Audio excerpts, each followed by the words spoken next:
Підтримайте наш канал на канапі. Підпишіться. Оповідь Асера. Історія перевороту. Асер здав свою трудову повинність по яйцям і курячим тушкам. Отримав залік та записався на соляний вихід. Відступив крок, підвів брови, поволі похилив голову набік, роздираючи рот в подобі позіхання. Левіт поморщився на ідіотську фізію Асера, озирнувся. Вагонетки рушили звичним ходом, пірнули у нетрі шахти. В півтінь печери виступив негір. Зупинився, внюхався. Левіт закляк, його вразило неприпустиме свавілля раба. Мешканець підземелля вперше наважився покинути шахту у денний час. Послушник повільно поклав сланцеву плитку на уже спорожніле від вагонетки місце. Стиснув долонею руків'я меча. Табличка впала на рейки і тріснула. Негір сполошився, але продовжив втягувати повітря. Зорієнтувався та попрямував до моря. Зайшов у воду по коліна. Нагнувся, намочив долоні. Левіт оговтався від несподіванки, повагався і вирішив не карати свавільника. Це підважило би нав'язану донбастям легенду світобудови. Адже негіри – добрі мешканці Негірландів, зворотнього боку України. Агресія щодо такого візитера не видавалась можливою. Послушник продовжив уважно спостерігати за діями раба. Сонце закінчувало свій 7-й спуск. Силует в'язня підземель розм'як у короні світила. Позаду скупчились люди. Негір розвернувся, потягнув носом, порохкав, не дочекався відповіді та вернувся на узбережжя. У супроводі здивованих поглядів пролетаріату забрався на курган. Відмиті литки та передпліччя біліли неприємним контрастом, наче оголені від м'яса кістки. Образ лякав та бентежив. Негір оросив пагорб сечею і спустився, обійшов двічі Левіта та розчинився у темряві печери. Під суворим поглядом послушника патріархату натовп почав розсмоктуватись. Відбулась перша зустріч негірів з пролетаріатом. В нетрях шахт зароджувалось нове суспільство, новітня раса. Сонце вибралось на 8-й зеніт. Його змінив наступний. За ним ще один. І ще. Шахти надалі поглинали вагонетки з харчами, видавали вугілля. Незвичний візит негіра почав забуватись. Шепіт розмов стих, і Донбас повернувся до звиклого ритму життя. Ненадовго. В темряві шахти означились силуети рабів. Десяток негірів оточили Левіта. Послушник оторопів. Висмикнув меч, але прибульці не виявили агресії. Потоптались поруч приймача провізії і розійшлись. В період низького сонця кілька шахт водночас випустили групки своїх мешканців назовні. Левіти не наважились карати непослух на очах пролетаріату. Залишалось лише спостерігати. Негіри тінями посовгали поміж спантеличених донбастів. Пообминали людей, наче це були неживі, проте рухомі елементи ландшафту. Накропили хаотичних візерунків по піску та з початком сонячного сходження розсипались по шахтах. Роботи припинились. Послушники зігнали пролетаріат до узбережжя, подалі від слідів сечі, залишених візитерами, і почали дослідження інциденту. Патріарх мовчки плутав пальці у кучерявій, неохайній бороді. Дивився, як левіти блукають вздовж вологих орнаментів на піску. Старший послушник відділився від слідчої групи, підійшов до першосвященника. Зустрів суворий погляд і підтиснув сховані у вусах губи. Ретельне дослідження нічого не пояснило. Єдиний результат Запах сечі у негерів різкий та напрочуд стійкий. Патріарх розлючено смикнув бороду і подався геть. Плутана вервиця маршрутів та нездатність левітів відрізнити одного негіра від іншого приховала справжню мету групової вилазки. Шахти обмінялись посольствами. У атрофованій свідомості рабів відбулись радикальні зсуви. Змінилась конструкція мислення. Натовп позбавлених індивідуальності істот, нівельованих до тваринного рівня, трансформувався у консолідований організм. Утворився колективний розум зі своїми незрозумілими для решти людей принципами світосприйняття. Третій масовий вихід сполошив патріархат. Негери фізично ізолювали поодиноких левітів, позбавили озброєний орден комунікації між собою. Чорні від вугільної пилюки сліпці юрбились довкола послушників. Левіт гидливо рушив з кола, але брудні істоти зійшли щільніше на його шляху. Нова спроба і нове фіаско. Обличчя послушника викривала маска злоби. Добув повільно меч. Та сувора заборона застосовувати насилля до негерів в присутності пролетаріату зупинила намір. Маси незрячих заповнили узбережжя та лабіринти курганів. Свідомо шукали контакту з місцевими. Негір відділився від своєї зграйки. Увійшов у море. Вимив руки, внюхався і рушив до скупчення наляканого пролетаріату. Люди поступились назад, за спину богатирської статури асера. Він недобре покосився на односельців. Сліпець зупинився, оросив сечею стопи асеру та обнюхав довкола нього простір. Потрусив головою і ткнув пальцем в могутню цицьку. Асер ткнув пальцем негіра і здивовано поглянув на вимазану пучку пальця. Перевів погляд на чисті долоні прибульця. Розмазаний бруд вже не ховав хворобливої блідості шкіри. Асер наважився, взяв долоню негіра у свою. Люди підсунулись, зазирнули через масивні плечі велетня. Уважно розглядали павутинку вен на білій шкірі. Негір зарохкав. Сахнулись. Асер випустив руку. Примружився і довго дивився на прибульця. Сумбурні здогадки підняли брови та поморщили масне чоло. Видавалось, що негери були звичайними людьми, лише брудними. Велетень гучно гикнув і дружньо гупнув сліпого в плече, як зазвичай не розрахував сили. Гість заточився та завалився у воду. Довкола сліпця розійшлась темна пляма. Виполосканий негір піднявся, отрусився і ображено зарохкав. Вугільний пил поповз по тілу болотяними потоками. Огляду відкрилась півпрозора шкіра. Від кургану підступила зграйка стривожених негерів. Гнівно розкидали крилами широких ніздрів та шарпали головами. Донбасці затихли. Напруження стягнуло м'язи та стиснуло зуби. Люди скулились під тиском ситуації. Асер переступив з ноги на ногу, голосно хрюкнув, імітуючи мову негерів. Постарався вкласти в звук інтонацію вибачення. Ідіотська спроба перепросити здетонувала. Негери вибухнули хоровим рохканням. Затрусились. Асер озирнувся. Позаду реготали односельці. Покривився. Згадав про опісяні ноги і злостиво, смачно сплюнув на стопу негеру. Незрячий сприйняв це як жест дзеркальної комунікації.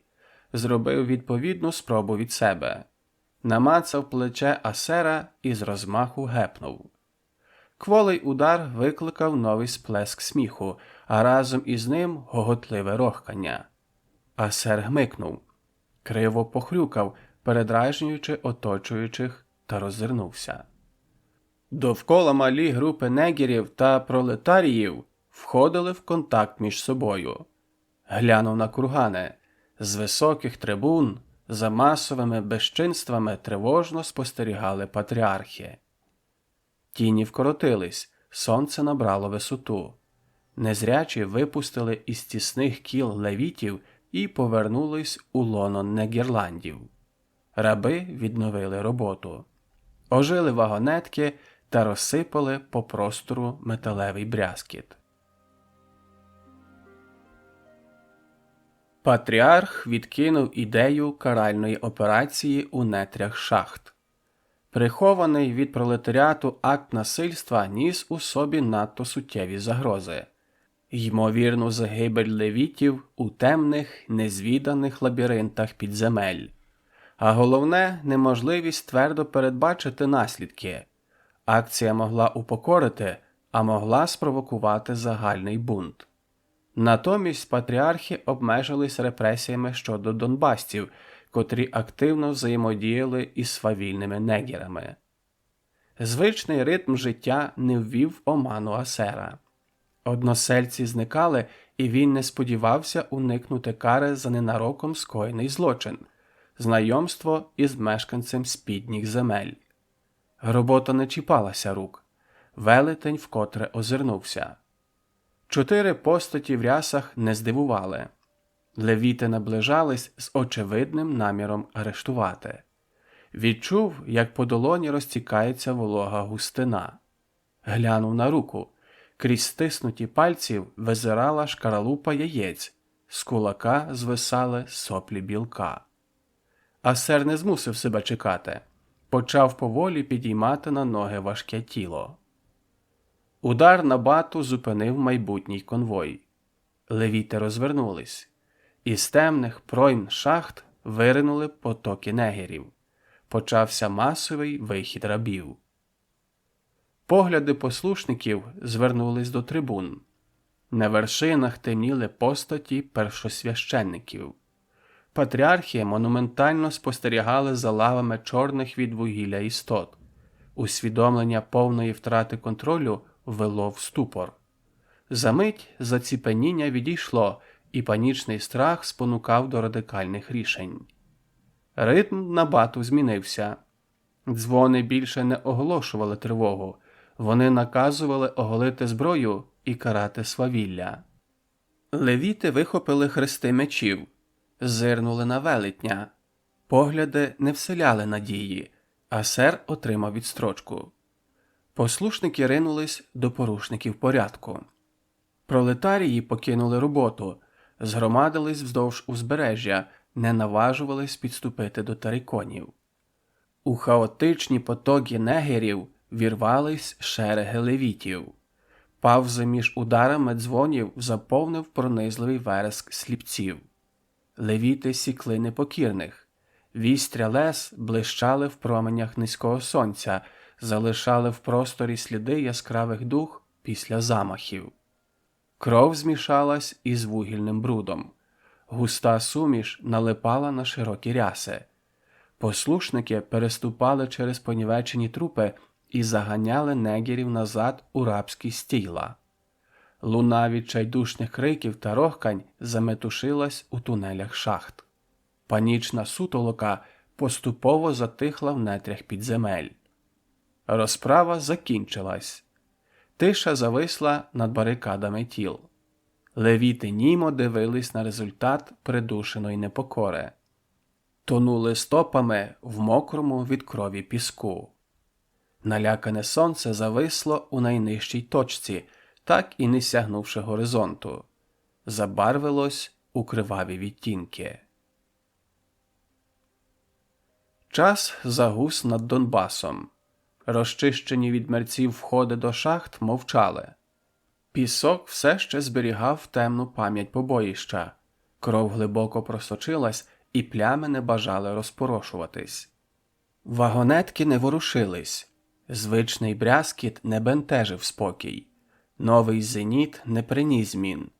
Наступний теж. Вуглевидобування зупинилось. Левіти не наважувались увійти в шахти. В темних лабіринтах негери мали абсолютну перевагу в орієнтації, і послушників там чекала неминуча смерть. Донбас завмер. Серед пролетаріїв зашепотіли розмови, наповнені сумнівами щодо загально прийнятої світобудови та недовірою до правителів. Патріархат не давав пояснення незрозумілим подіям, розгублено мовчав. Голод повільно підточив упертість негерів. Караван вагонеток зрушився. Вогненна земля почала свій шлях назовні в обмін на харчі. Патріархи святкували перемогу. Недовго. Масова різня знищила третину робочих рук. Продуктивність впала вдвічі. Невиконання торгівельних угод означало загублені ринки збуту, відсутність збуту – всихання джерел збагачення та забезпечення населення необхідним мінімумом для існування. Наближалась нестабільність та нівелювання і так уже сильно підваженого авторитету. З'явилась загроза втрати влади. Але все вирішувалось. Головне – терпіння. І нічне небо приведе до берегів Донбасу каної конкістадорів. Нові ватаги невільників відновлять колишні об'єми видобутку. Але триває день, довгий полярний день. І ситуація не терпить зволікань. Очільники Донбасу знайшли вихід. Набат зібрав пролетарський сход. Донбасці зайняли відведені левітами сектори. Підняли голови до трибун. Перші слова патріархів оглушили. Переворот! Падіння законної влади спідніх земель! Захоплення Негерланд хунтою неонегеристів! Шовінізм та порушення свобод вільних негерів! Свавілля та безкарність! Негерофілія! Донбасофобія! Гомонегеризм! Транснегерство! Десятки незрозумілих нісенітниць обрушились на пролетарські голови. Братній народ в неволі незаконного режиму. Загроза вторгнення на Донбас. Обов'язок велить. Честь вимагає. Визволення. Патріотизм. Єдинство народів. В думки натовпу не проникали лозунги та заклики. Людей не цікавило обґрунтування. Цікавили висновки, кінцеве рішення, чекали фіналу промови. Спеціальна військова операція, мобілізація, патріархат введе загони у Негерланди, скинути хунту, захистити Донбас, визволити спідні землі. Далі ніхто не слухав. Стало зрозуміло, що у Негерландах невідома хунта захопила владу, і тепер патріархат має намір вести мобілізованих пролетаріїв у шахти для відновлення на зворотньому боці України законної влади. Приводом вторгнення слугував масовий вихід рабів, представлений як спроба захопити хунтою Донбас. Голови слухачів опустились, погляди затуманились. Асер прийняв кирку, оглянув, покрутив у руках та запитально подивився на левіта. Отримав ляпас. Поморщився і понуро поплівся в ряди озброєних лопатами та кирками псевдовійськових. Патріархи уважно спостерігали за формуванням нових трудових когорт. Все складалось згідно з задумом. В очах правителів люмпени Донбасу нічим не різнились від бранців Поділля чи Волині. Тривалий досвід поневолення малював у уяві патріархів ілюзорну картину швидкої асиміляції мобілізованих до рівня негерів. Гнітюча магія підземель мала перетворити псевдовизволителів на рабів. Загнані у пастку новобранці зрозуміють обман, але безвихідь примусить до робіт, єдиного способу вижити в шахтах. Люмпени бачили, отже знають, що їх чекатиме при спробі вийти назовні. Безпрограшний план. скоре відновлення виробничих потужностей та об'ємів вуглевидобування. Розбещені свавільною владою, поверхневі уми патріархів втратили здатність до критичного аналізу, не зауважили суттєвих протиріч у своїх діях. Сліпота негерів сприймалась як наслідок тривалого впливу темряви, покірність як справедливий класовий розподіл, природна поведінка нижчих істот. Патріархи не здогадувались про передпродажну підготовку живого товару. Латиноси не афішували свої методи роботи. Вирвані із звичного середовища, щойно позбавлені зору та отруєні психотропними речовинами, невільники конкістадорів впадали в глибоку депресію. Такими їх отримували левіти, пригніченими та дезорієнтованими. Темрява ночі маскувала сліпоту бранців.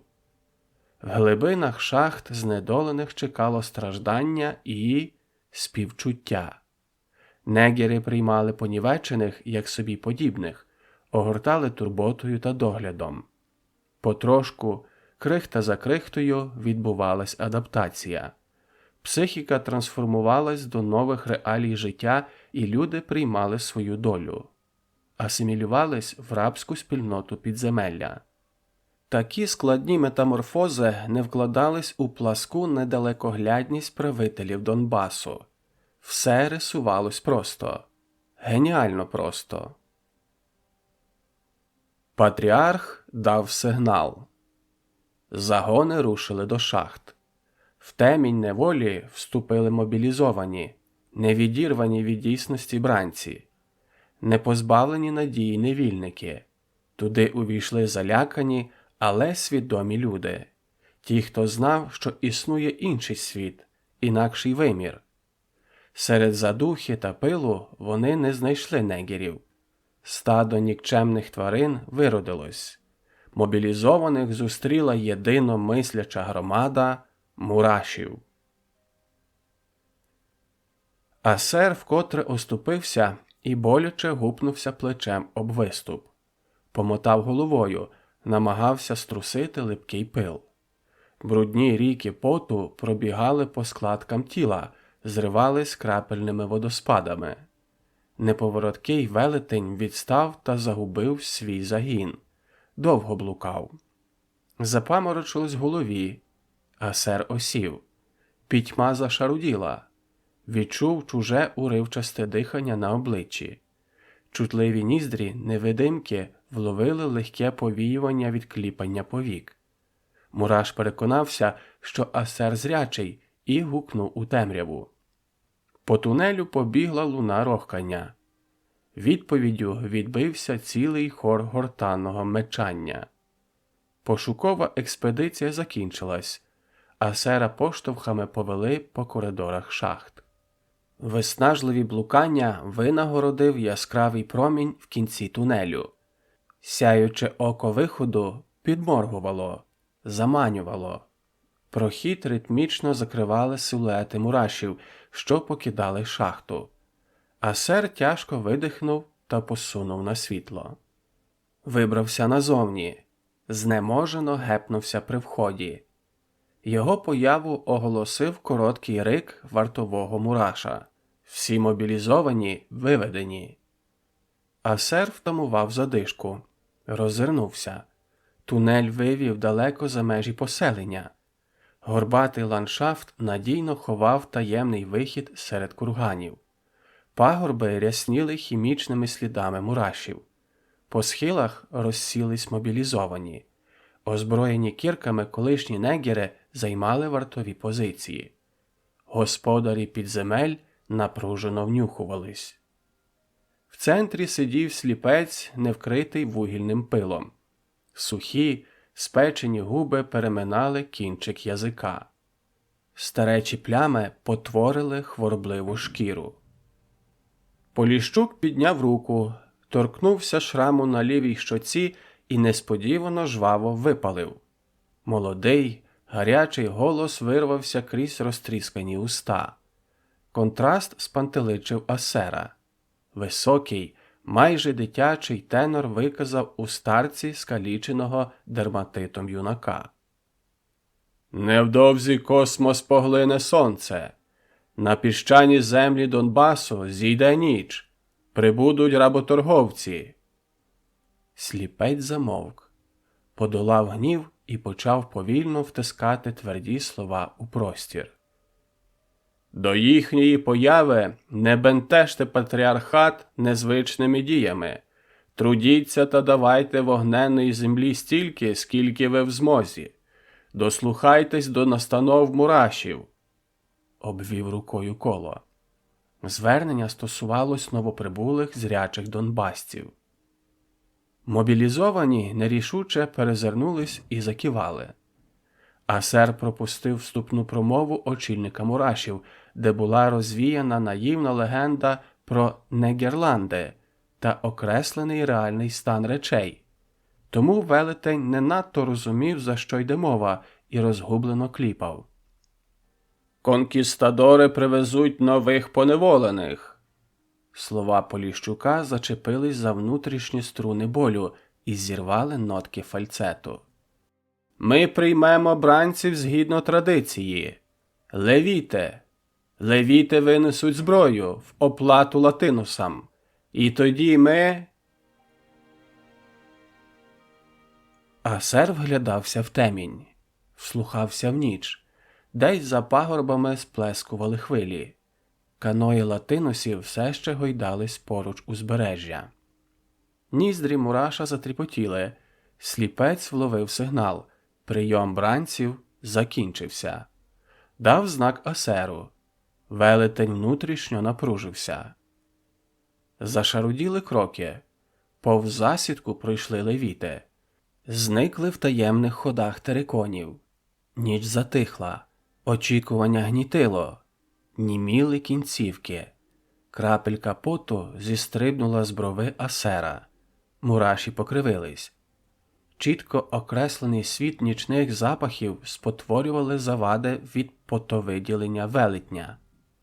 Обережний дотик мураша привів Асера у готовність.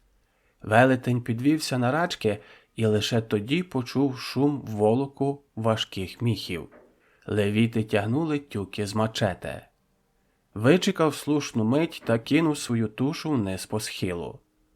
Потужне зіткнення знесло авангард послушників. Асер втиснув великі пальці в кадики левітам. Хруст шийних хребців покоробив тонкий слух мурашів. Короткі удари кірок, обірвані зойки і... знову тиша. Асер присів на труп. Поруч десятки чорних тіней беззвучно розбирали сталеві леза і розчинялись в мороці ночі. Піднявся. Прийняв зброю та рушив зі своїм загоном. Почало світлішати. Асер глянув на небо. По зоряному схилу розгорталось примарне віяло полярного сяйва. Усміхнувся. Добрий знак. Загін віддалився від узбережжя. Попереду окреслились обриси трибун. Асер наблизився до входу в келії патріархату. Секта науки. Асер замовк і довго дивився на свої стопи. Дзень почекав продовження, але не витерпів та спитав. «А далі?» «А далі те, що бачиш». Асер зробив широкий жест. «Головне, не стій прямо перед мурашем, завжди трішки збоку, не то забризкає». Старий знову поглянув на свої стопи та зморщив ніс. «Довго не відмиєшся». Дзень усміхнувся. Велетень поклав йому руку на плече. «Ну, тепер твоя черга, розказуй». Ще, Асере, ще одне». «Ну?» «Лонь, Ібіс, Ігор, Іссу, Дзень. Для чого це все?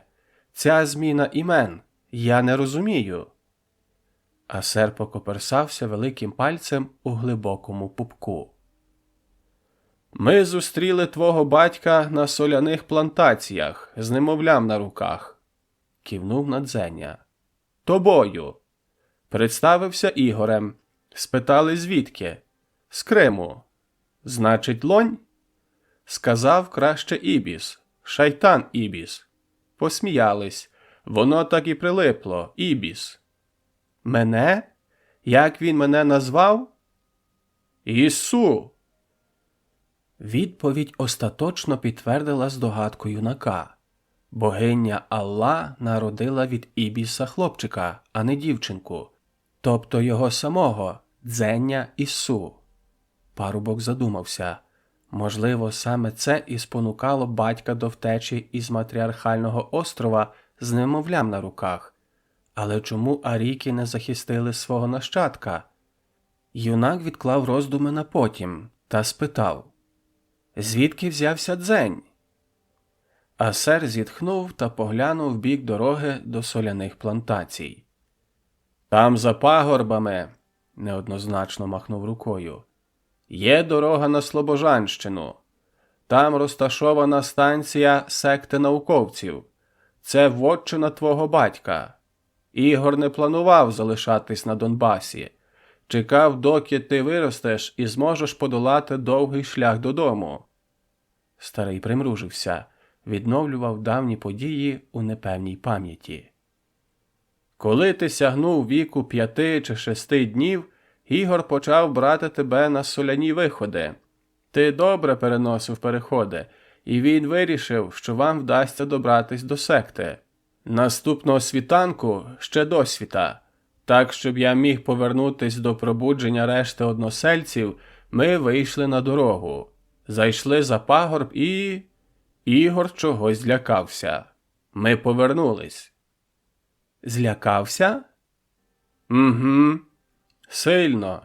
З того світанку зник Ігор Ібіс, а ти став Дзенем». Асер підняв брову. Відчужено дивився, як блакить моря зливається з легким туманом голубого космосу. Повернувся до Дзеня. «Твій старий, він трошки, придуркуватий був. Сильно мудрий. Сектант, коротше, науковець. Тому зміна імен нікого не здивувала. Розумієш?» Дзень усміхнувся і пошкрябав верхнім іклом нижню губу. «Вірю. Так що там так злякало?»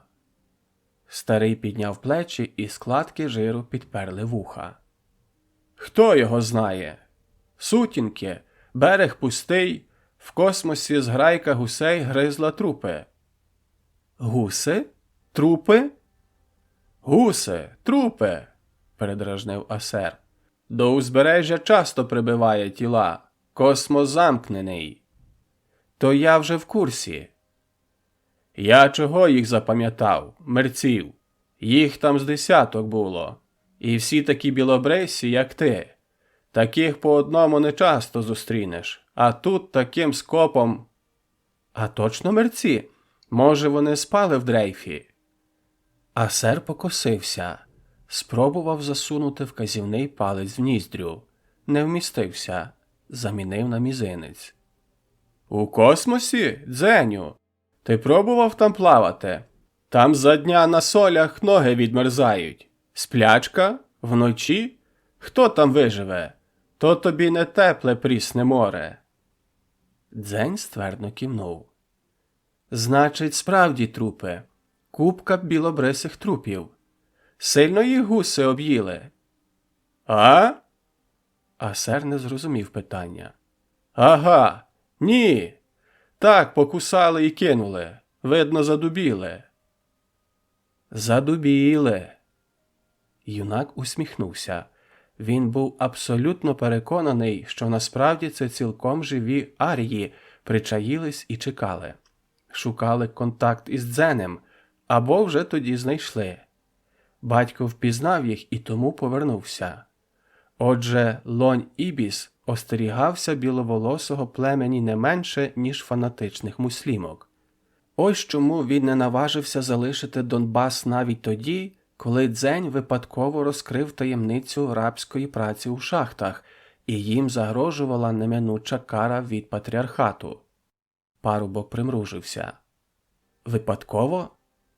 Закралась думка, що арії зумисне розбудили Дзеня у ту далеку ніч. Провели у печери, щоб згодом балакучий підліток накликав на себе гнів патріархів і таким чином змусив батька покинути Донбас. Значить, ця місцевість не пускає до себе біляве плем'я. Тому Лонь Ібіс переховував сина саме тут. Існує щось, що не дозволяє аріям повноцінно проникати у лабіринти териконів. Полюс? Полюс зла? Але тут немає переходу у Нідерланди, значить немає осі полюсів. Дзень пригадав, що порятунок і шахти, і втеча від левітів відбувались у безпосередньому ментальному контакті. Та й саме пробудження зі сплячки серед ночі. Отже, все ж певний доступ до свідомості Дзеня у аріїв був. Вкотре відповіді на запитання створювали більше загадок, ніж роз'яснень.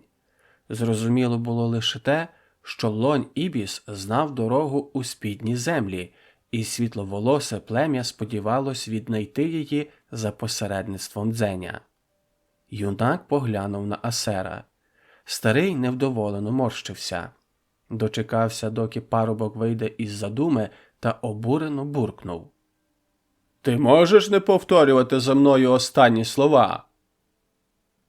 Дзень усміхнувся одним кутиком губ, заперечно похитав головою та поклав руку на плече старому. Мовив: «Я тобі розповім стільки і таких байок. Будеш першим брехуном в поселенні», – махнув на дітвору. «Улюбленим дідом». Засміялись. «Але потім ти мені обов'язково покажеш шлях на Слобожанщину». Ханна Криму стверджувала, що Ібіс походив із спідніх земель, і Дзень мав надію, що вотчина батька, якщо і не виявиться Нідерландами, то хоча б дасть підказку для подальших пошуків. Асер охопив живіт руками, наче тримав перед собою повний мішок крихких смаколиків, і повільно піднявся. «Йдемо їсти!» Злегка підкинув у долонях масивне черево, і хвилькі брижі побігли по складкам жиру. Схема, промальована Асером на піску, вкрай неточно відображала масштаб. Шлях видався важким і довгим. Дзень сподівався на контакт з аріями. Марно. Знав, що вони поруч, не розумів, чому відмежовуються. Дні скоротились до одного зеніту. Полярне коло і прісне море залишились далеко позаду. Широкі простори змінила вузька коса. По обидва боки хвилі космосу гарчали і кусали узбережжя. Прагнули перегризти скелястий перешийок та зіткнутись у міжусобній сварі. Сонце давно вибралось за обрію. Дзень не зупинявся, гриз провізію на ходу. Останній шматок засоленого м'яса вперто опирався намаганням його пережувати. Давався в знаки дефіцит слини. Мучила спрага, наслідок солоної дієти та тривалого зневоднення. Запаси питної води вичерпувались, і юнак беріг кожну краплину. Роззирнувся у пошуках придатного для сну місця.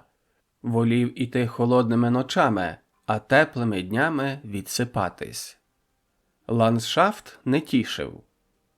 На уступ вистрибнула вівця, дрібна і вусата, не схожа на одомашнену гуцульську породу, проте це однозначно була вівця. Дзень причаївся. Погризений шматок м'яса повернувся у торбу. В руку ліг скляний клинок. Досвід підказував, що свіжа кров не поступається прісній воді. Юнак скинув ноші, пригнувся і покрався вздовж скелі. «Ти чого там горбишся?» – вигукнула вівця. Байдуже зирнула на джерело потенційної загрози, опустила дзьоб і стала сором'язливо розглядати перетинки на лапках. Дзень пошкрябав вістрям клинка за вухом. Розгубився. Вівця поплескала чорними крилами плавниками себе по білому черевцю і спитала: Пінгвіна не бачив? Чуєш? Дзень випрямився. Перспектива відкрила огляду високого чоловіка.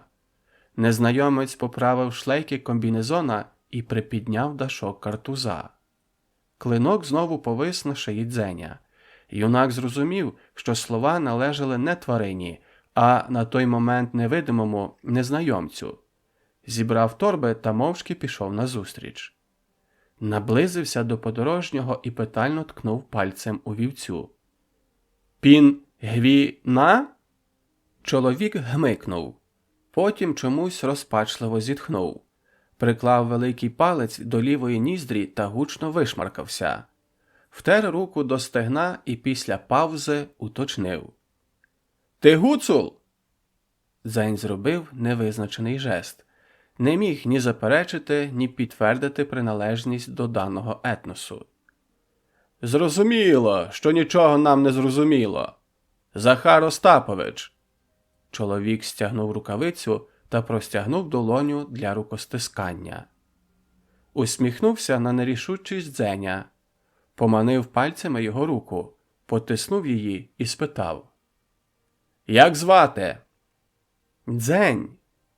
«Ге-ге, знав я одного Дзеня, Ігоря Бондаренка. Ех, загинув». Захар осікся, вгледівся у співрозмовника, примружився, зняв окуляри, протер скельця, не влучив хусточкою у кишеню, вона впала. Підібрав її з другої спроби, знову протер скельця, вклав оптику на горбатий ніс. Випуклі від природи очі набули критично сферичних форм, що виказало вищий ступінь здивування. Дзень насторожився, втиснув голову в плечі та посторонився. «Мати Василева!» – охарактеризував ситуацію Захар Остапович. «Чия мати?» – обережно перепитав Дзень. «Пішли, Дзень Ігорович, шурнем чарочку другу тризіркового чаю». Суша поділилась на згромадження острівців. На крайньому мисі юрбилось десяток будівель. Нові знайомці рухались під веселий акомпанемент Захарового тарахкотіння. «Ігор сам то з Берестейщини був. У нього говір такий тамтешній, дзвінкий дуже. То він часто забувався і балакав по-кривицьки. Полярний Дзень, добрий Дзень. Ми його так і прозвали – Дзень. Добрий мужик такий був. Ти чисто його копія, тільки білявий, весь батька».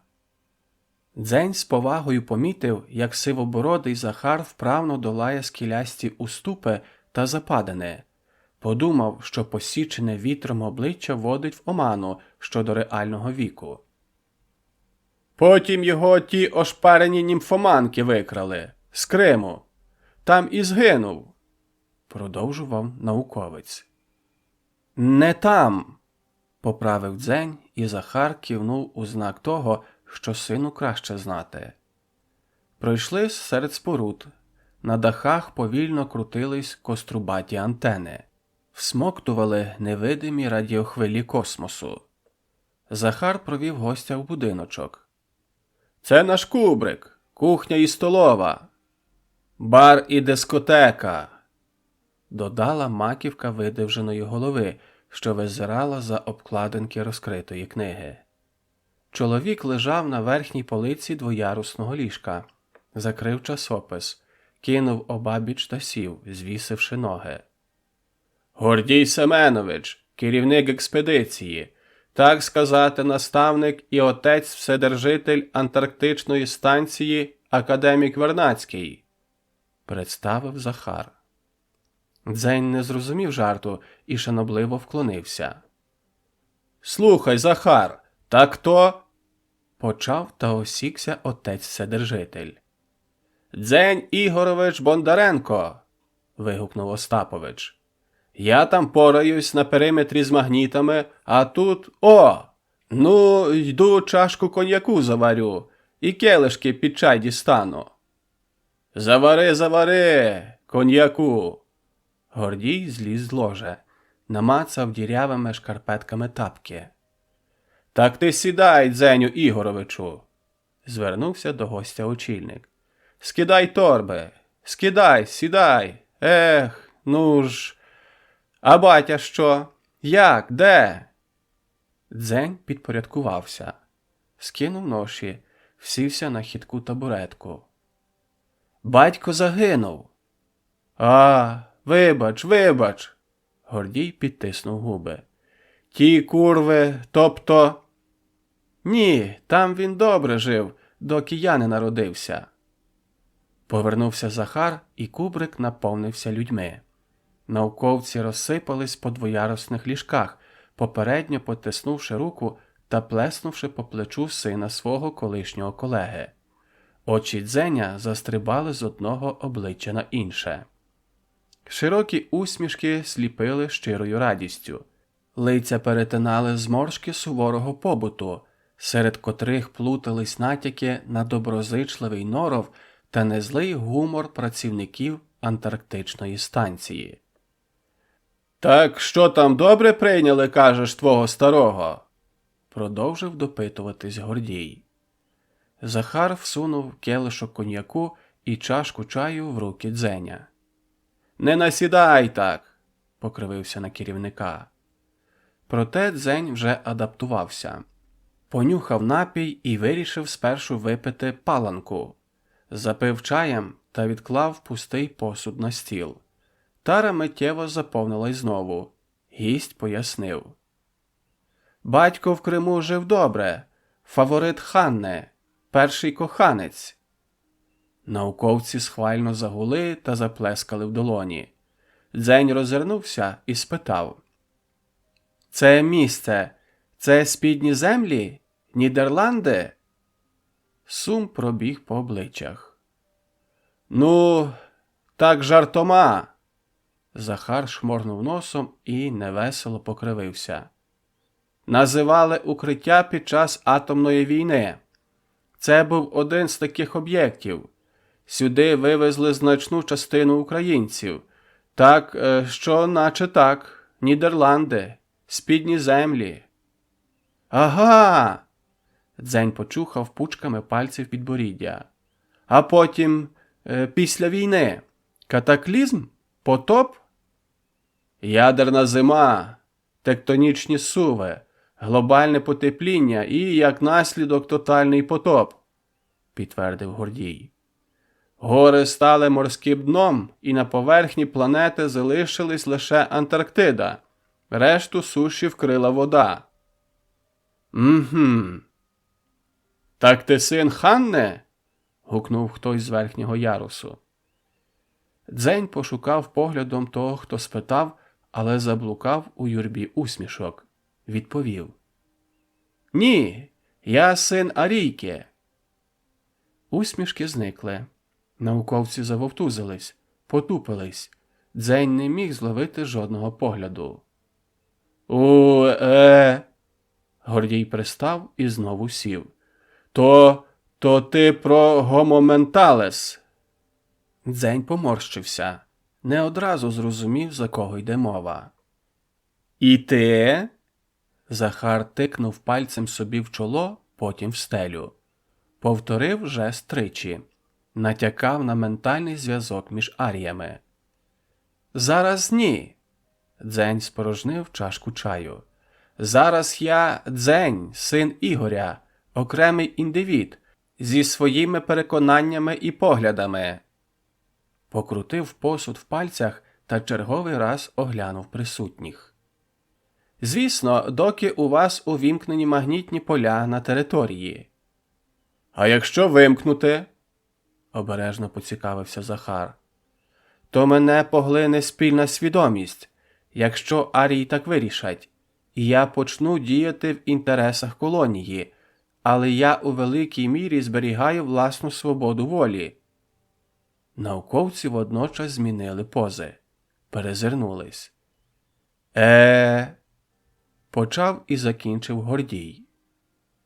Дзень втер ніс і знову спорожнив вкотре наповнену чашку.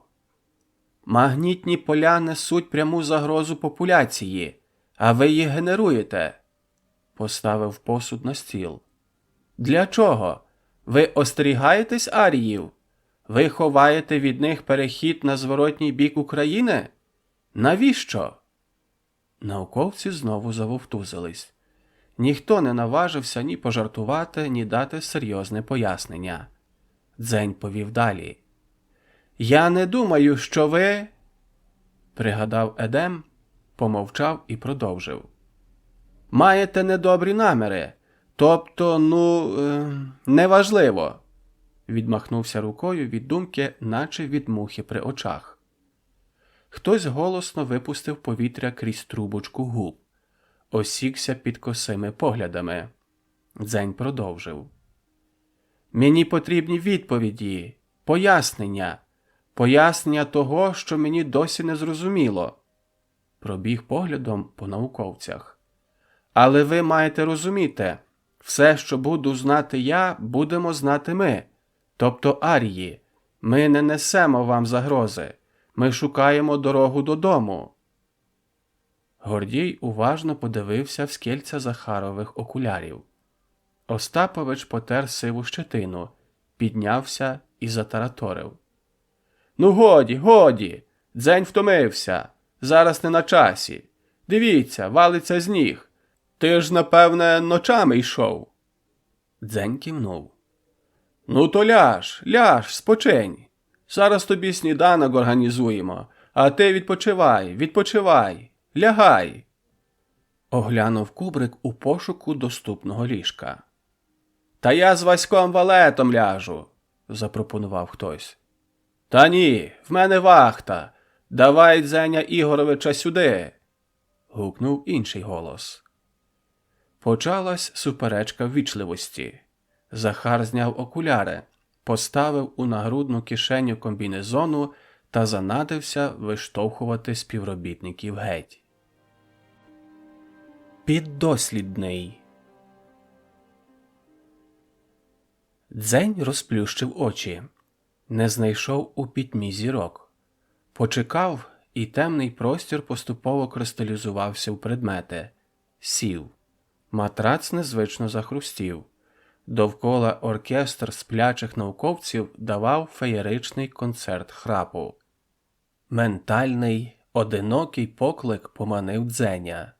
Юнак піднявся і, обмацуючи двоярусні ліжка, вибрався з кубрика.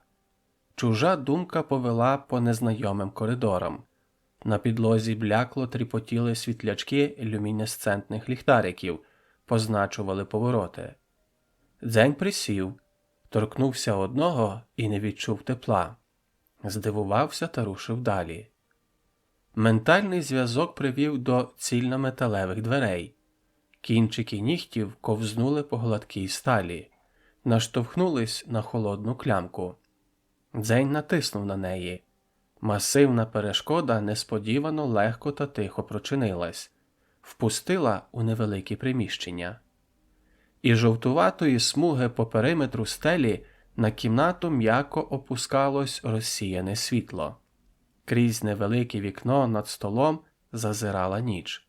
На нарах, встелених типовим для станцій матрацом, сидів Арій. Гомо Менталес не повернув голови. Почухав вказівним пальцем ніс. Надалі дивився у вікно. Дзень витяг з-під столу табурет і сів навпроти. Об'єднали думки. Чекали приходу науковців. Арій знав, а відповідно і Дзень, що системи спостереження показали черговим по станції переміщення новоприбулого гостя. Врешті двері боязко прочинились вдруге. Гордій оглянув мовчазну двійку і розпачливо зітхнув. Увійшов, закрив двері та присів на край ліжка поруч Арія. Ми не знали, як тобі сказати», – збився і замовк. Дзень усміхнувся. «Я знаю все, що знає він». Уважно подивився в очі очільнику секти. «Магнітні поля діють лише по периметру станції. Тут вони нам не завада». «Слухай, Дзеню», – Гордій подався вперед, Ми не знаємо гомоменталес. Хто вони? Що собою являють? Тому, як пояснити?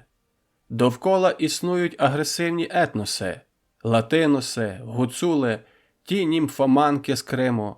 Але це люди, чия поведінка в межах зрозумілого, прогнозована згідно їхніх вірувань, світоуявлень. А менталес, вони інакші, не такі, як решта. Вони... Страх невідомого, перебив Дзень. Вас насторожує незрозуміле. Саме для цього ви робите досліди. Пізнаєте непізнане. Те, що можна пояснити, спрогнозувати, більше не лякає. Це догма вашої секти, секти науки. Секти? Гордій випрямився і скинув брови. Я розумію. Ми не секта, Дзеню. Цей менталес, ось цей, він сам. Звалився зі скелі і опинився всередині периметру. Гордій ствердно похитав головою і додав. Нам важко судити про наміри гомоменталес, тому ми скористались нагодою ближче познайомитись, дослідити. Дзень відмахнувся. Поморщив ніс, і блондини розсміялись. Погляд науковця застрибав по обличчях. Ви намагались розвинути в нього щось на кшталт нашого інтелекту? Пояснив причину веселощів Дзень. Гордій поморщився. Слухай, Дзеню, коли говориш ми, уточняй, до кого ти себе відносиш. Homo sapiens? Homo mentalis? Ти мене плутаєш. Дзень підняв очі догори, наче щось пригадав і сказав. Ваші завдання, випробування, дотепно було. Зрозуміло, зрозуміло. Менталес це не мавпи. Гордій покосився на піддослідного і звернувся до Дзеня. Він просто кпив з нас під час досліджень, так? Не завжди. Дзень спохмурнів. Ви спостерігали за впливом магнітних полів на свідомість Арія? Гордій відсунувся назад, натиснув пальцями на очні яблука. Це суперечить гуманності, але наука ми вивчали, пізнавали. Догми секти, це зрозуміло. Дзень знову відмахнувся. У магнітних полів є варіації, різний вплив. Розкажи мені, як це виглядало, з точки зору спостерігача, зовні. Науковець звільнив очі. Позитивний полюс і негативний. Під негативним він, менталес впадав у депресію. Збільшення інтенсивності призводило до коми. Гордій запнувся. А у вас є імена? Тобто у менталес? А то якось так говоримо, наче, з нами не людина. Тимко. Дзень лукаво зазирнув в очі Гордію. Це прізвисько дали піддослідному науковці. Очільник потупився. Я серйозно. Немає. Який в них зміст? Ми, Дзень усміхнувся, тобто менталес, впізнаємось по плину думок. Він в кожного своєрідний, неповторний. О! Очільник смикнув бровами і повернувся до теми. А от позитивний полюс, то він викликав цілий фонтан емоцій, гейзер ентузіазму, просто феєрію активності. Блондини знову розсміялись. Гордій покривився. Руки засовгали по стегнам, не знаходив їм місця. Дзень вгамувався та серйозно звернувся до науковця. Через відсутність контакту із загалом відокремлених аріїв мучить туга. Це маловідчутне страждання, що повільно руйнує психіку. Відпустіть його. – А тебе мучить туга? – спитав Гордій. – Мене ні. Але колонія має вплив на мої рішення і може спонукати до певних дій. Не прямо. Вони збурюють у мене бажання, котрим складно опиратись. Хоча, якщо я дозволю, можуть і безпосередньо керувати моїми діями. Які бажання? Не зрозумів науковець. Бажання знайти дорогу додому. Дзень почув шарудіння, піднявся та відчинив двері. У бляклому світлі коридору темніли 3 силуети. Блиснули скельця окулярів Захара. Він зняв оптику, машинально протер їх та поклав у нагрудну кишеню. Зупинився у дверній проймі. Подивився на Дзеня, потім на керівника. Чув усю розмову. «Я тут помітив пусті ліжка, розхвилювався. Думаю, де ви ще можете бути?» Гордій обірвав жестом недолугі виправдання та махнув на піддослідного Дзеня. Захар замовк. Науковці вагались. «Він знає все, що знаю я. Я знаю все, що знає він», – повторився Дзень. «А я знаю, що секта не несе загрози колонії. Ваш контроль над магнітними полями обмежений. Ви дослідники, не конкістадори. Ваша релігія шукає пояснення незрозумілому.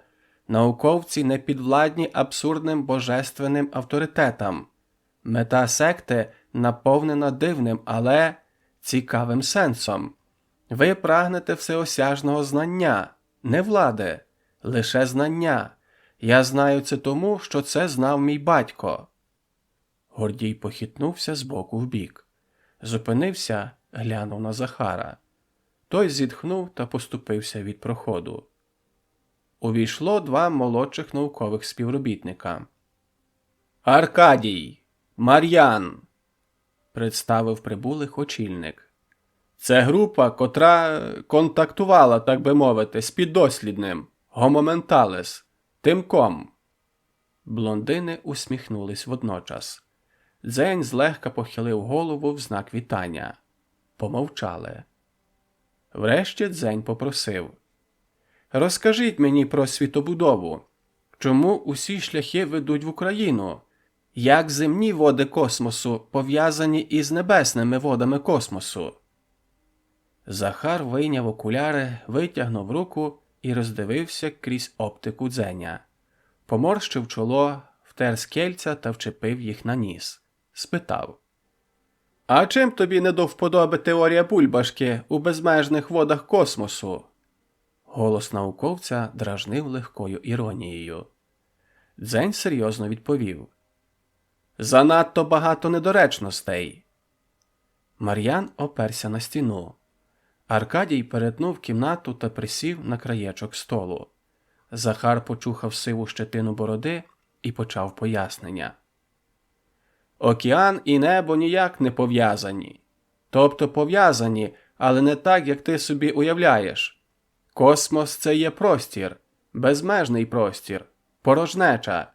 Те, що ти називаєш земними водами космосу – це океан, вода, наша планета». «Планета?» «Так, планета!» Захар нетерпляче струсив кулаком, імітуючи ним землю. «Це кам'яна кулька. Вона висить в космосі. Як вона там висить – це довга історія. Просто прийми, що воно так є». Дзень кивнув. Науковець продовжив. «Планета вкрита водою. А те, що тепер називається Україною – материк Антарктида. Єдина суша, що залишилась над поверхнею води після глобального потепління – потопу. Раніше так не було. Існувало кілька материків. Тектонічні суви змінили ландшафт планети». «Текто-суви?» – перебив Дзень. Гордій покривився на Захара. Аркадій з Мар'яном перезирнулись і усміхнулись навзаєм. «Суша, твердь землі змінилась», – продовжив Захар, дещо насупившись. «Гори пішли під воду, а Антарктида піднялась вище рівня Світового океану». «Тобто мореплавці рухаються по зовнішній поверхні кулі, а не по внутрішній», – уточнив Дзень. «І саме тому завжди прибувають назад до єдиної суші». «Саме так», – кивнув Гордій, дивуючись кмітливості юнака. «Це багато що пояснює», – погодився Дзень. «Але де тоді зворотній бік України? що є сонце і місяць? Науковці не стримали смішків, перезирнулись. Гордій гмикнув та пояснив. Про сонце і місяць згодом. Щодо зворотного боку України, то це міф, породжений хибною теорією про пласку землю. Не існує жодної іншої суші, крім Антарктиди. Люди ховались в підземеллях від наслідків ядерної війни, і так звані спідні землі просто вплелись у фольклор, перетворились на легенди. Дзень задумався. Подивився в очі Менталесу і в задумі відвів погляд до вікна. Після короткої павзи спитав. «Полюси? Що таке полюси?» «Тебе, напевне, цікавлять магнітні полюси планети», – уточнив Гордій. «Є інші?» «Є. Географічні, але це чисто умовні точки, а не фізичне явище». «Щоб не морочити тобі голову», – втрутився Захар, – «це так, наче кулю планети простромили голкою, і з одного боку стирчить позитивний полюс, з іншого – негативний». «Надзвичайно наукове пояснення», – гмикнув Аркадій і осікся під суворим поглядом Гордія. «Полюси добра і зла», – Дзень примружився та погладив пальцями підборіддя. «Негативний знаходиться на Донбасі?» Науковці перезирнулись. Юнак опустив погляд і продовжив, звертаючись до підлоги. «Батько не просто так вибрав Донбас. Він беріг мене від контакту. Негативний магнітний полюс не дозволяв аріям наблизитись. Батько боявся колонії, не знав її намірів і ховав мене, але... Але сила поля змінюється і сам полюс зміщується». Захар поправив окуляри. Полюс посунувся та зробив можливим контакт. Дзень недобре зирнув на Менталеса і повернув погляд науковцям. «Зі мною ніхто не хоче бути до кінця відвертим. Ніхто!» Уста юнака потягнула іронічна, сумна усмішка. Мовив далі. «Батько боявся аріїв. Арії бояться людей. Люди бояться невідомого. І тому усі остерігаються мене. Але тепер все зрозуміло». «Що зрозуміло?» – перепитав Гордій. «Туга. Туга, котру навіяла мені колонія. Прагнення знайти батьківщину, дім. Це почуття змішалось в моїй свідомості із сумом батька за його вотчиною, за станцією, спідніми землями. Арії шукали воз'єднання, шлях додому, використовували мене як провідника, а я привів їх у Нідерланди, сюди. Але це не те місце. Нам потрібні не спідні землі, нам потрібна інша Україна, ще один, материк». «Ще одна колонія Менталес? Популяція на іншому материку?» Гордій подався вперед і оперся рукою на коліно Захара. «На великій Україні лише частина аріїв, котра якимось чином відділилась, загубилась. Їх тягне воз'єднатись з рештою, із загальною колонією». Дзень знову з докором поглянув на Арія, і той опустив очі. «Але ми не знаємо, де вона. Тобто не знали. Тепер я знаю». «Хто ми? Гомоменталес?» – уточнив Захар. Гордій скосився на колегу. «Дім там», – Дзень наче говорив сам до себе, – «на протилежному боці осі, там, де позитивний полюс, полюс добра».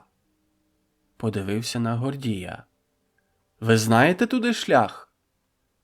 «Теоретично, зараз полюс має бути там, де затопило Гренландію», – відповів Гордій і лише потім зрозумів зміст запитання. «Тобто шлях – це другий бік планети?» «Гренландія? Зелена країна», – машинально розтлумачив Захар. «Зелена Україна», – Дзень скинув брови. «Як туди можна дістатись?» «Ніяк», – твердо відповів Гордій і хутко зирнув на Захара. «Там немає суші». Є, заперечив Дзень. Там була діаспора. Біля берегів зеленої України канадці зустріли аріїв. Там мешкає колонія. Ну, теоретично там може бути суходіл, врешті втрутився Мар'ян. Дослідження Бондаренка ще тоді доводили. Так, дослідження Ігоря. Велика ймовірність підйому гірських порід, перебив Гордій і нервово постукав вказівним пальцем по коліну. Але сама експедиція? Транспорт? В нас є яхта, нагадав Захар. Похилив голову і поглянув поверх окулярів на очільника. Додав. І можливість відкрити поселення новітньої людської раси. Гордій задумався, помовчав та заперечно похитав головою. Що яхта? Це ржава банка. Захаре, і паливо? Після знищення Едему? Гордій запнувся. Менталес поглянув на науковця і одразу відвів очі. Дзень спокійно почухав пучкою пальця по віку та сказав. На те у нас були вагомі причини. В Едемі, ви знаєте, що творилось в Едемі. Науковці потупились. Захар зняв окуляри і вперто глянув на керівника. Паливо не є проблемою. Ти знаєш це, Гордіє. Навіть якщо так, то який сенс? Ризик не виправдовує мету. Захар повільно проговорив.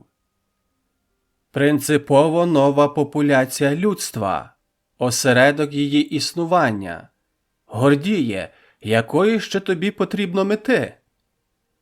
Аркадій і Мар'ян заворушились. Подались вперед, і очільник зрозумів, що молодші наукові співробітники однозначно на боці Захара. Дзень мовчки спостерігав за суперечкою колег. Слова Ханни щодо одержимості сектантів знаходили підтвердження. «Це вкрай небезпечно. Судно вмістить максимум 8 чоловік», – продовжував опір Гордій. «Для такої довгої мандрівки потрібно буде забити весь трюм пальним і водою. На провізію просто не буде місця». «Частину шляху можна пройти під вітрилами. Гордіє. Ескімоси туди на коритах добрались». «У міаках», – поправив Дзень. Захар відмахнувся. «Провізія!» – зачепився за аргумент Гордій. Менталес зазирнув в очі Дзеню, і той втрутився у дискусію. «Це не складе проблеми. Кілька аріїв зможуть без труднощів полювати у водах космосу, океану». На Дзеня лягли здивовані погляди. Менталес підняв правицю, чим привернув увагу до себе, і кивком підтвердив слова Дзеня. «Це безумство! Абсолютний нонсенс! Відрядити співробітників з Менталес?» Кволим, переможеним голосом відгукнувся Гордій. Захар тріумфально вмостив окуляри на ніс і оглянув задоволених соратників по науці. Мар'ян з Аркадієм світились усмішками, навмисно голосно зауважив. «Під наглядом Дзеня Ігоровича», – поважно зморщив чоло і констатував. «Отже, вирішено». Гордій вкотре покосився на колегу. Шарпнув поглядом молодих спеціалістів, глянув на Дзеня і уважно придивився до Менталеса. Потім підняв очі до вікна, підвів підсумок. «Нічого не вирішено. Світає, ходімо в столову. Остаточне рішення приймемо на колегіальному зібранні. Проведемо дебати», – повернувся до Захара. «Ти підготуєш аргументи за, а я проти. Все!»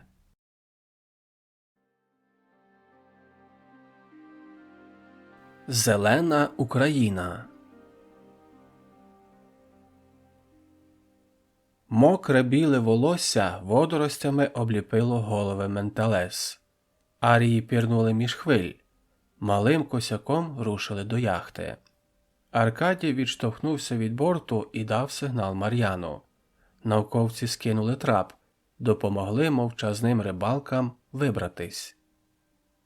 Загальні збори секти науки не без гострих дебатів, але таки погодили експедицію на пошуки Гренландії. Гаряча кров дослідництва переважила усі аргументи щодо ризиків. Під час дискусії магніти на станції вимкнули, що дозволило Дзеню та так званому Тимку представити і так очевидну позицію Менталес.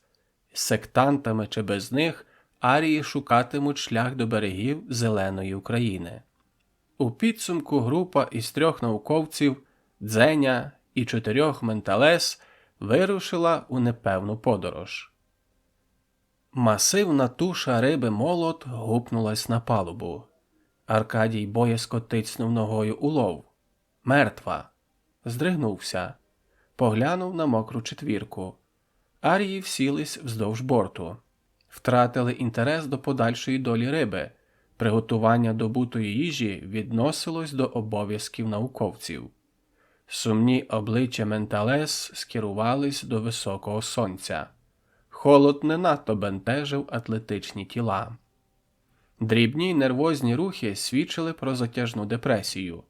Туга нещадно нагнітала свій вплив кожного нового дня впродовж тривалої експедиції. Непридатні до усамітненого існування, виключно соціальні істоти потребували багатоголосся у своєму ментальному просторі. Безперервне спілкування являло собою основу психічної рівноваги окремих індивідів спільноти. Навіть загублена на Антарктиді громада важко сумувала за основною популяцією. Для відрядженої четвірки довга мандрівка складала надскладне випробування. Захар підійшов до Дзеня. «Що це з ними?» «Надто довго відірвані від...» Дзень замовк. Тіло пройняла тепла бадьора хвиля. Прослідкував за поглядом Захара. Менталес цвіли усмішками, неначе клумбочкою весняних квітів, пробуджених із сну гнітючої нудьги. Юнак теж усміхнувся і торкнувся плеча Захара. Простягнув руку. Науковець стрепенувся. «Туди! Там зелена Україна!» У вказаному напрямку туманний обрій повільно матеріалізувався у тонку смугу суші. Кількамісячна експедиція наближалась до своєї мети. Сонце плутало проміння у світлих пасмах Менталес. Натовп мешканців Гренландії переливався гамою біло-золотих кольорів. Від розпеченого рудого до сліпучо-молочного. Аркадій примружився та покосився назад. Нікого не зауважив і налякано сіпнувся. Озирнувся та видихнув. Науковці нерішуче переминались поруч пришвартованої яхти. Позад неї холодними течіями Арктики дрейфували крижані гори айсбергів.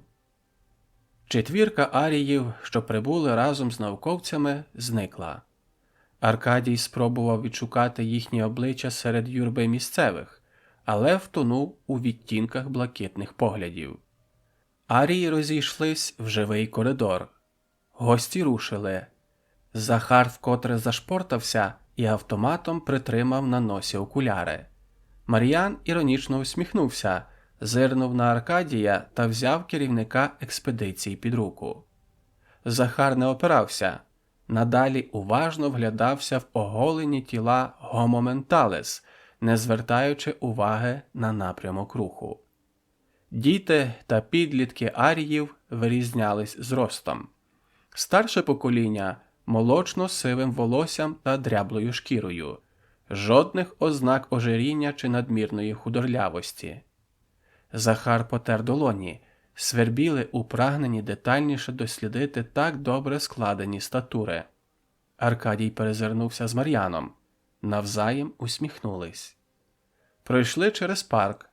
Серед білих стовбурів пухнастої берези у власному пусі ховались кущі сизої верби. Ботанік Мар'ян відмітив штучність насаджень.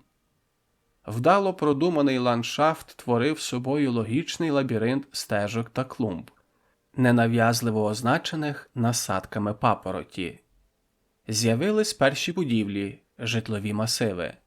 Блідо-коричневі шишки споруд здіймались із густих вербових заростів.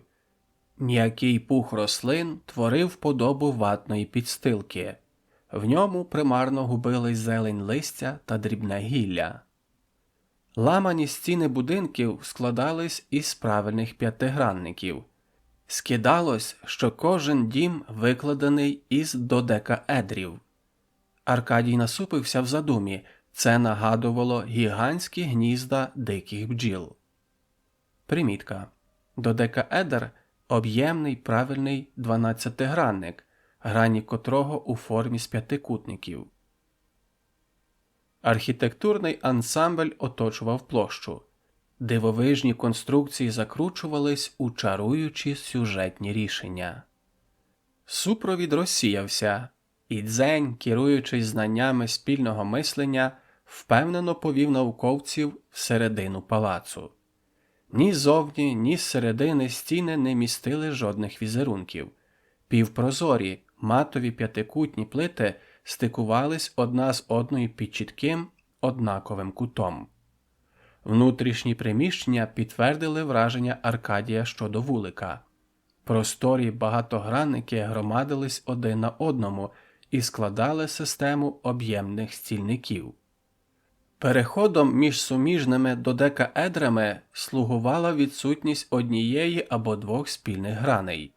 Утворені таким чином коридори підіймались та опускались, проходили повз комірки різноманітного призначення.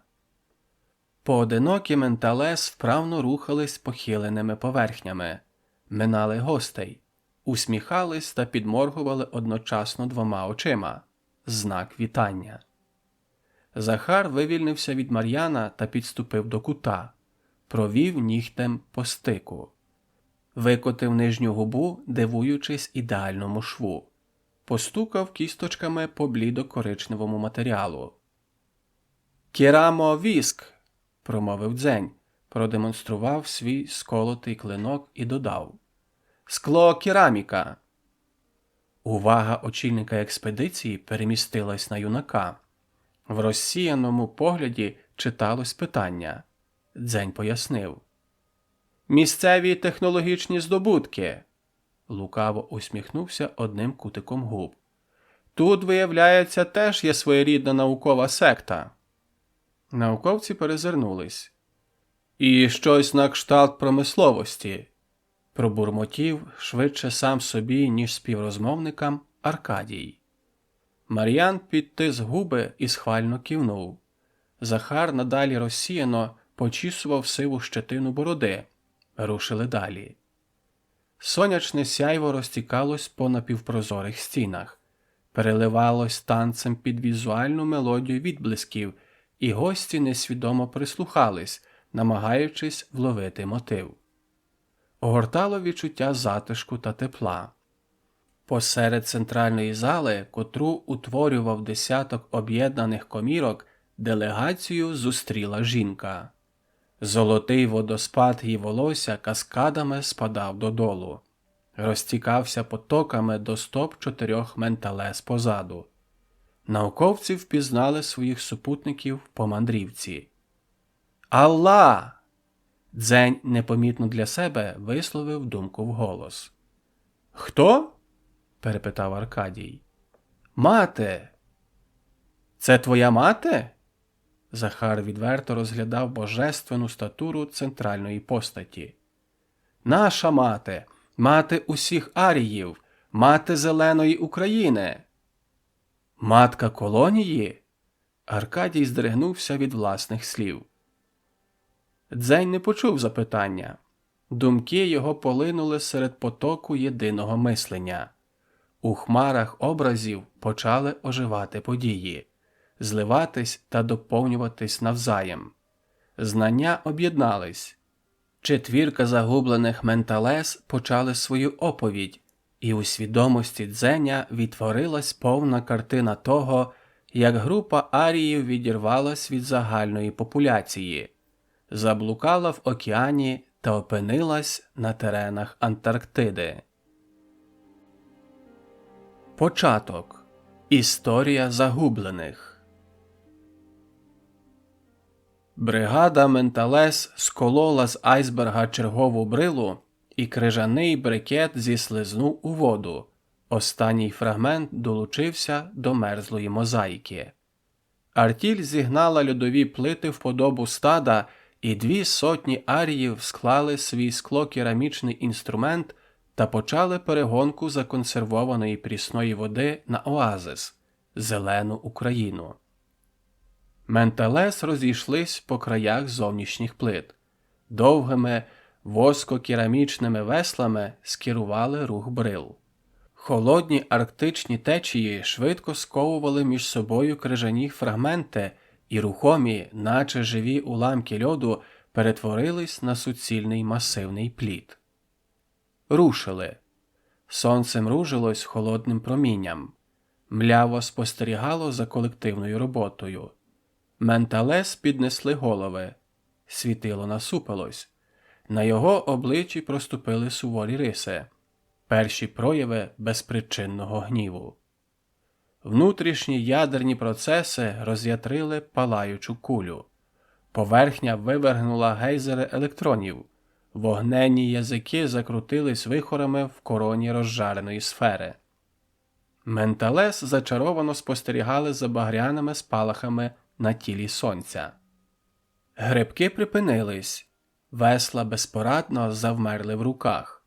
Занурені лопаті залишали нетривкі сліди на водній гладі.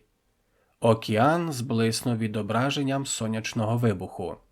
Ошелешені часточки вирвались із гравітаційного поля світила і помчали радіоактивним вітром у напрямку безпечної Землі. Вдерлись в магнітні поля планети. По небу потягнулись блідо-зелені пасма полярного сяйва. Заполонили своїм мереживом схил. Примарне павутиння загусло, спалахнуло яскраво салатовим полум'ям і забіснувалось шаленим хороводом візерунків. Магнітна буря оглушила відірвану від колонії артіль. Керамічний інструмент вислизнув із немічних рук. Вибиті зі спільної свідомості, Менталес збились у юрбу. Шпортались, заточувались, зіштовхувались, клали долоні один одному на обличчя, прагнучи відновити єдність. Ослабли. Коліна підкосились, зісковзнули на кригу у взаємних обіймах. Пориви магнітного шторму розгнівано гасили кволі лампадки свідомості. Врешті маси електронів тріумфально розсіялись над непритомними аріями. Плід поволі почав завертати, корячись вимогам океанських течій. Крижані брили розчинились в теплих водах екватора. Дезорієнтована, але вже притомна група аріїв дрейфувала серед високих хвиль. Менталес розбились на групки, пірнули в нетрі океану. Косяк сардин безпечно шмигнув в центр утвореного аріями кола. Блиснув дзеркалом живої стіни і різко змінив напрям. Наскочив на перешкоду з людей, злякався та смикнув донизу. Знову зустрівся із Менталес. Здригнувся срібними переливами, скрутився у щільну мотузку. Сполохані рибки наполегливо намагались протиснутись у середину косяку, сплітали тугу косу власної пастки. Менталес погнали сардини догори. Поверхня океану вибухнула блискучою феєрією бризок та луски. Косяк захлинувся у спіненій паніці. Арії почали банкет. Жадібно тамували голод. Звиклі до полярних днів Менталес з подивом спостерігали за дивовижним явищем. Сонце в черговий раз після високого зеніту плавилось на межі водного та небесного космосу. Багряна лава розлилась по обрію, запалила океан. Чорно-сірі стовпи кіптяви піднялись із уявної пожежі, вперлись у блакитний небосхил, набрякли клубами грозових хмар. Тент неба провис, затріскотів громом та блискавицями, погрожуючи ось-ось лопнути та пролитись усією своєю люттю. Піраміди тригранних хвиль дражнили розгніване небо, вистрибували та намагались проколоти пінним вістрям випуклі черева хмар. Електричний розряд розколов простір. Блискавка увігнала пазурі у воду, і океан завив штормовим вітром. Хвиля високим клином здійнялась увесь, пробила натягнуту пітьму. Небосхил вибухнув громом. Прорвало. Небесні води линули на води земні. Стихії змішались в єдиний неділимий мокрий хаос космосу. Все змішалось у безладі бурхливого шторму. Баталія вщухла. Сонце лагідно усміхалось, наче і не воно спровокувало кількаденне шаленство. Покірно, без натяку на протест, скотилось за горизонт. Великий сум огорнув спільне мислення. Із багатоголосся громади зникло кілька потоків думок. Не усім аріям вдалося пережити бурю. Прийшла нова, спокійна ніч і вкрила блукачів чужим небом. Засяяла чужими зорями. Менталес опинились на протилежній стороні земної кулі. Не впізнавали сузір'я, втратили орієнтири, пливли навмання. Велика Україна зустріла аріїв незвичним кам'янистим узбережжям. З глибини материка на них зверхньо споглядали задимлені гори Карпат. Через перевал тяглась темна смуга овечої череди. Окреслились суворі постаті чабанів, що повертались із океанічних полонин діаспори. Менталес причаїлись. Гуцули, закутані у кожухи та мороз, не помітили серед сніжних заметів голих, світловолосих прибульців. Находила полярна ніч. Смертельно виснажена, відрізана від основної популяції група Менталес почала свій марний пошук вітчизни на берегах Антарктиди. Рятувальна експедиція. Четвірка завершила свою ментальну розповідь. Образа вколола Дзеня. Загублені арії лише тут, на власних теренах зеленої України, наважились з ним на цілковиту відвертість. Стало зрозуміло, чому Менталес не наважились рушити за яхтою усією громадою вплав. Спогади про жахіття блукань у безмежі космосу жевріли палючою виразкою. Боялись загинути цілою спільнотою, так і не знайшовши шлях на вотчину. Лише зараз, по досягненню мети, арії пройнялись цілковитою довірою до Дзеня та науковців. До останнього остерігались повелителів магнітних полів. Але прикра емоція не встигла зачепитись за почуття юнака і одразу потонула в подіях та образах. В потоці спільного мислення задомінували спогади матері колонії. Відкрилась жива картина минулого.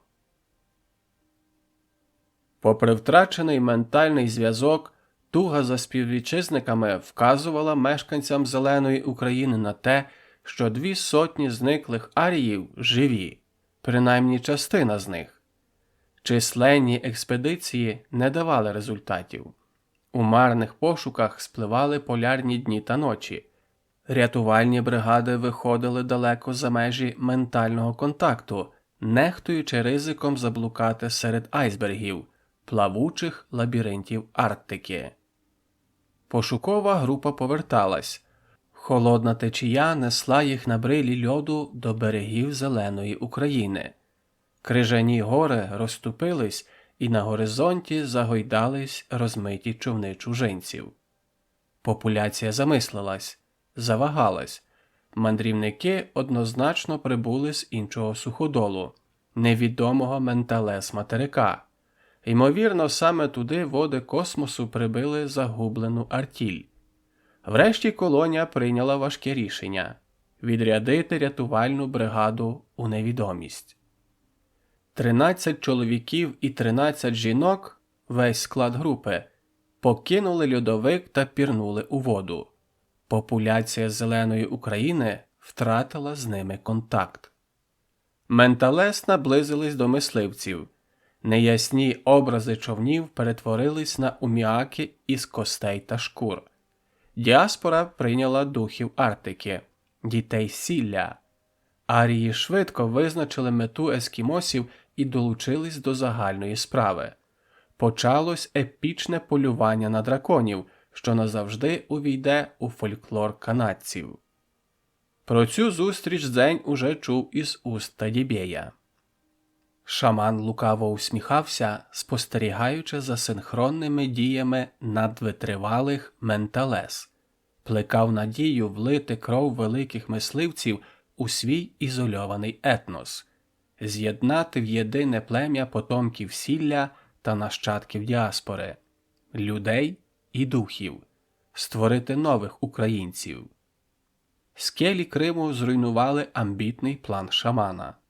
Духи зникли з першими ознаками суші. Досягнувши твердої землі, менталес відновили пошуки загублених співвітчизників. Ум'яки кренились бортами на високих хвилях.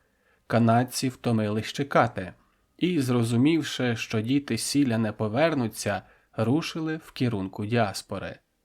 Тадібєй оперся на щоглу вітрила. Його розчарований погляд все ще чіплявся надією за гострі виступи острова Ісламського матріархату. Глибока тінь затопленої скельної печери ховала світловолосі голови. Розвідники аріїв повернулись після вилазки на острів. Менталес здивувала тоталітарна гендерна ієрархія Криму. Нетривалі роздуми і експедиція розділилась за статевою ознакою. Жінки обрали слушний момент та означили свою присутність муслімкам. 13 золотоволосих дів клином піднялись із шумних хвиль космосу на кам'янистий берег острову. Шаноблива піна омивала їм ноги. Сонце пропалило вузьку шпарину в молочних хмарах, і стовп світла опустився на примарну делегацію. Пляж спалахнув мокрими відблисками. Суворі скелі контрастно зачорніли довкола осяяного видіння. Різким рухом Ханна зупинила рух своєї свити. З висоти гірського уступу муслімки зачаровано спостерігали неймовірне видовище – вихід богині з космосу. В релігійних головах запульсувало величне ім'я – Алла. Богиня явилась в зеніт коронації нової Ханни. Алла благословляє собою нову епоху правління. Алла. Волосся Аріки спалахнуло у променях. Тіло стрепенулось, іначе наповнилось сонячним світлом. Розпалилось від його тепла та погнало окріп крові по жилам. Напруження витягнуло богиню в струну. Блаженне обличчя звернулось до неба, і блакить ошелешеного погляду запалала крижаним полум'ям. Жінка дрібно затремтіла в ейфорії перетворення. Апостолки усміхались. Інстинкт менталес виказав їм причину дивовижного стану співвітчизниці. Почалась неочікувана, непередбачена, але добре знайома арія метаморфоза. Утворювалась нова матка колонії. Видовище вразило оторопілих муслімок. Думки та емоції поглинув всеосяжний релігійний екстаз. Водночас у матово-прозорих додекаедрах зеленої України на м'якій постелі із духмяних трав розродилась матка Менталес. 5 нових життів розсипали свій дзвінкий плач по гулким воско-керамічним коридорам палацу. 6-те дитя мовчало. Груди його не ворушились. Щойно запалена іскра життя ледь жевріла, гасла. Знеможена мати безпомилково знайшла поглядом немічне дитя. Прийняла на руки, вклала вологий поцілунок в його вуста. Останній ніжний подих матері наповнив любов'ю легені сина. Пробудив зі смертельного сну, і дитя криком ознаменувало своє вторгнення у світ. Обійми ослабли. Матка колонії загинула. Вік та складні пологи не дали шансу на збереження життя. Смерть породілі увімкнув еволюційний механізм Менталес. Спільний інстинкт увійшов у дію, визначив найсильнішу жінку популяції і запустив процес перетворення у матку. На далеких землях Криму метаморфоза трансформувала обрану арійку. З яєчника нової матері зеленої України вивільнилась перша яйцеклітина. Ейфорія перевтілення закінчилась, і шкіра втратила ілюзорне сяяння. Тремор відпустив тіло. Арійка опустила уже спокійний м'який погляд. Її свідомість влилась у колективний розум. Туман запаморочення розсіявся. В ногах новоутвореної матері ниць лежала Ханна. Поодаль розпласталась свита. Правителька Криму боязко підняла очі і, зустрівши широку, приязну усмішку, з полегшеним зітханням покрила поцілунками стопи богині Алла. Неймовірний збіг непередбачених подій боготворив матку Менталес у свідомості муслімок. Чоловіча складова експедиції виринула поруч наїжачених веслами галер. Сторожові скелі пустували, правовірні муслімки покинули пости і заповнили околиці палацу. Тріпотіли в одержимих молитвах. Порожній патрульний човен прийняв на борт 13 аріїв, і чайка вийшла з бухти. Вузька, плоскодонна посудина рушила в сторону материкової України. За спинами чоловіків Крим сколихувала феєрія свята. Юрби лонів танцями затоптували вкриті килимами площі. Тисячі багать суцільною пожежею вкривали скелі. У відблисках полум'я мерехтіли випещені юні тіла звабних невільників. В галасливій ейфорії муслімки впадали в релігійний транс, благословляли одна одну, пробачали навзаєм кровні образи, роздавали коштовності, дарували рабів. Шум празнику не проникав крізь розписані стіни палацу. В невеликій залі панував затишок розсіяних тіней. Виснажені багатоденним святкуванням апостолки млосно оглядали Ігоря. Він тонув у густому ворсі килима навпроти Ханни. Правителька і свита ліниво півлежали на подушках в стопах божественних істот. Шайтан секти науковців розважав своїх зверхниць казками, описував природні явища з прихованою метою вкласти крихту раціонального мислення у наповнені містицизмом голови. Ігоря не гнітила його роль наложника. Хоч він і сумував за дещо пласким, грубуватим гумором своїх колег, проте звите із шовкових подушок гніздо фаворита містило незрівнянні переваги перед суворим побутом у кубрику станції. Оповідь йшла про магнітних богів, що черпають силу із ядра України і огортають захистом неньку від руйнівних радіоактивних подихів богині тепла та світла – сонця. Алла скочила на ноги. Ігор захлинувся останнім словом. Богиня різким окриком зірвала затишок, і тиша кристалізувалась у напружене скло. Блідомолочні обличчя апостолок стрепенулись, погляди скрижаніли жахом. Відбулась катастрофа, котра сколихнула відчуття арійок. Жінок оглушила потужна ментальна хвиля від аріїв з материка. Ханна зиркнула на фаворита. Вирішила, що у гніві богині винна оповідь фаворита. Ігор відчув, як шовковий зашморг ніжно затягується під підборіддям. Машинально витягнув шию та поклав пальці на горло. Не виявив загрози, але відчуття близької смерті залишилось. Алла похитнулась. Гострий біль минув. Прийшла покута, страждання. Важко осіла в подушки. Апостолки закрили очі. Із-під повік вивільнились краплинки сліз і крадькома ковзнули вздовж щік. Чоловіча частина експедиції висадилась на глинястий берег материка. Стопи гедотно топились у в'язкому ґрунті. Арії роззирнулись. Зграя гігантських металевих журавлів невпинно дзьобали землю. Терпкий запах нафти дер ніздрі.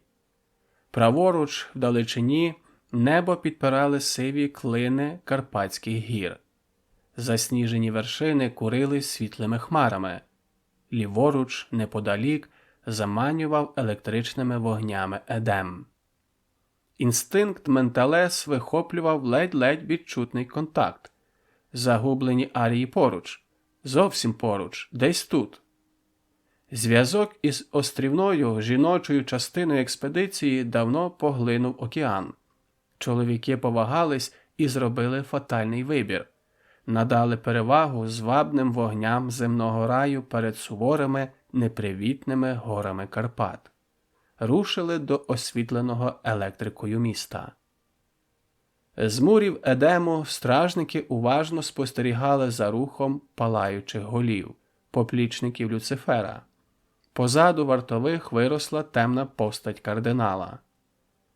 Арії наблизились до рову навпроти воріт. Підняли голови. Ряса старшого серед рівних велично трепотіла на вітрі. Поряд загрозливо блищали латами свідки Саваофа. Рука кардинала піднялась, і щелепа муру почала повільне, скрипуче опускання. Ворота лягли та перетворились на звідний міст. Паща раю запрошувала у пастку. Менталес вступили в межі міста. Оглянули девакуваті металеві кучері на товстих стінах. Рушили далі. Магнітні котушки загули та злегка засвітились. Арії знепритомніли. Палаючі голови з'явились в Едемі напередодні свята темного зеніту. Зеніту страху та трепету. Зеніту зрошеного кров'ю. Зеніту, в котрий десятки полярних днів тому назад мале небесне світило, місяць, підкорюючись волі Люцифера, наважилось заступити собою велике небесне світило – сонце, і сховати Україну у вічній пітьмі. Люцифер програв тоді битву світил. Кров його слуг розчинилась у водах космосу. Місяць відпустив, і сонце відновило свій стрибучий танок по небосхилу. Сонячне затемнення минуло. Свідки дбайливо плекали криваву традицію темного зеніту. Кожного полярного дня у відповідний сонячний пік відбувалось класичне дійство на водяній арені. Безвольні бранці віддавались на розправу акулам без права на супротив. Жахлива смерть чоловічої частини експедиції розігнала хвилю ментального страждання по Антарктиді. Удар вибив із отупіння загублених в Карпатах аріїв. Разом з болем відірвана колонія отримала надію. Популяція поруч. Маховик активних дій почав повільно розкручуватися. Загублені арії відновили наполегливі пошуки. Настав період зближення із прихильними горянами та загострення конфронтації із фанатиками Едему. Хвиля передсмертного болю сягнула Криму. Вразила почуття матки та апостолок в момент опису Ігорем магнітних явищ. Арійки заплакали. Муслімки стривожено мовчали. Фаворит Ханни дрібно тремтів в очікуванні шовкового зашворгу. Алла опам'яталась. Заклала золоті пасма за плечі.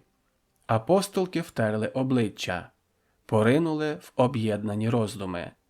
Постаті скам'яніли. Очі муслімок марно намагались вихопити найменший рух. Сумніви та вагання арійок сплелись у рішення. Безпека матки понад усе. Повторна вилазка на материк немислима. Там чекає невідомий ворог, там чекає смерть.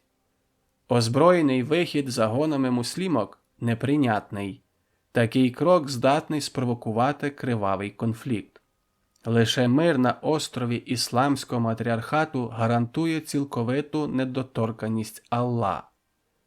Залишалось чекати. Чекати, доки загублені менталес самі натраплять на залишки пошукової експедиції, увійдуть у контакт і отримають необхідні географічні знання для повернення додому. Тоді вони усі зможуть вирушити на зелену Україну. Разом. А наразі жодна яйцеклітина матері не повинна бути змарнована. Зіниці Алла ожили. Знайшли очі Ханни. Довгий невдоволений погляд викликав у правительки Криму лукаву усмішку. Вона скосилась на фаворита, клацнула пальцями. Лоні оточили Ігоря і повели на підготовку для духовного очищення богинею. Провал. Алла підкинула у долоні вазочку. Букетик випав на килим. Арійка поглянула на квіти і, не підіймаючи очей, жбурнула вазу у муслімку. Кераміка заплуталась у навісних шпалерах та нишком зісковзнула в діл. Амазонка ісламу припала на коліно, схилила низько голову, наосліп намацала вазу, наосліп поставила на столик і рачки позадкувала геть. Із шовкових складок стін виступили апостолки. З докором поглянули на великий округлий живіт вагітної матки. Алла відмахнулась, сіла на згромадження подушок, завалилась на спину, розкинула руки і заверещала. Апостолки осіли на її кінцівках, затулили рот. Крик Алла втонув у гортані. Матка шарпнулась, напружилась. Ментальне єднання здолало приступ. Обм'якла. Загроза істерики минула. Вагітна затрусилась тихим плачем. Погойдувалась. Муркотіння перетікало в стогін, стогін в муркотіння. Долоні арійок м'яко пестили її плечі. Витирали потічки сліз, вколисували. Менталес катастрофічно недооцінили стрес відірваної від популяції матки. Темрява полярної ночі увігнала її в глибоку депресію. День приніс лавини істерик та припадки безпричинної люті. Муслімки приймали деспотизм як належне. Догми ісламу декларували тоталітарне правління. Релігія рятувала від обурення кримчанок, але не лікувала ментальної руйнації. Арійки втрачали над собою і вагітною матір'ю контроль. Психічний розлад Алла отруював загальний розум. Ситуація вимагала якнайшвидше повернути матку у звичне багатоголосся популяції. Проте залишалась недосягнута мета. Загублені арії десь недалеко, зовсім поруч. Але знайти контакт так досі і не вдалося. Надзвичайно важливо залишити відірваним менталес знання. Путівник, як дістатись додому. Запалена спільна свідомість шукала вихід із дилеми. Спосіб врятувати співвітчизників та уникнути неминучого божевілля. Запаморочені, нездатні мислити раціонально менталес наважились на єдине можливе рішення. Новонароджена Ісу під регенством Ханни посяде трон Криму. В день коронації немовляти Алла з апостолками покинуть острів під приводом того, що свою місію у матріархальному суспільстві вони виконали і залишають на подальше правління помазанку Божу, напівбогиню. Самі ж якнайшвидше вирушать на воз'єднання із популяцією Зеленої України для порятунку від божевілля матки. Арійки сподівались, що змішана кров вбереже дитя від важкої депресії, але у свідомості залишиться непереборна туга за популяцією, котра поведе уже більш-менш зрілу спадкоємицю на пошуки відірваної колонії. В дитячій, несформованій свідомості дитини залишить знання, як і де шукати вітчизну – зелену Україну. В час зустрічі із загубленими аріями об'єднане мислення вкаже їм шлях додому. Для охоплених агонією умів Менталес план видавався цілком гідним. В метушні запалених думок губились усі недоречності та недоліки такого задуму. Матка не опиралась ідеї, байдуже прийняла. Страждання переважувало усі решта почуття. Поглинута глибокою депресією Алла забувалась в гарячкових помислах, блукала в хаосі власних і чужих думок. Заплуталась остаточно, задрімала. Сон м'яко вкутав. Алла завовтузилась на мокрих подушках, пробудилась, підсунулась та з подивом оглянула вологі плями. Насупилась. Крізь марево дрімоти збагнула. Відійшли пологові води. Скрикнула. Руки охопили сферичний живіт. Матір із силою замружилась. Крізь стиснуті зуби видобувся гортанний стогін. Почались перейми. Ханна рішуче підступила до входу в покої Алла. Зустріла твердий погляд вартової апостолки. Зупинилась. Доступ до породілі закритий. Пологи тривають. Закусила губу і нервово закрокувала по периметру передпокою. Втратила терпець та рушила назовні розвіяти своє хвилювання серед терас і скельних виступів. Штори за її спиною зімкнулись. В передпокій проник перший крик немовля і розчинився у м'якому оксамиті стін. Апостолка стрепенулась, шмигнула до виходу і відхилила складку.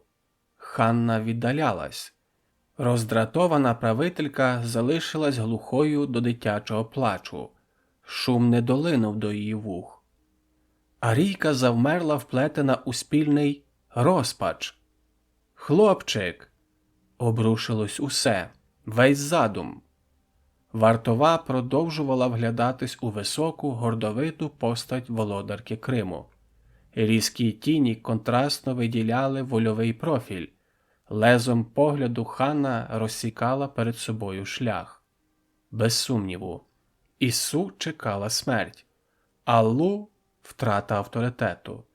Матріархальна богиня не могла народити нікчемного лоня, хлопчика.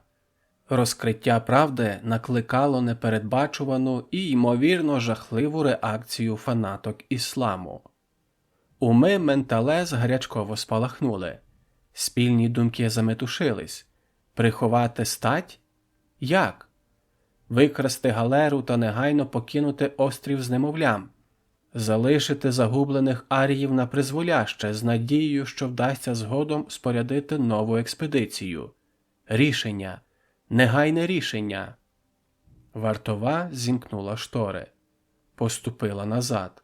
Увійшла в покої породіллі. Матір поглянула на неї. Обвела поглядом решту Менталес. Простягнула руку і торкнулась вушка сина. Кволо усміхнулась і кивнула. Арійки прийняли її ідею.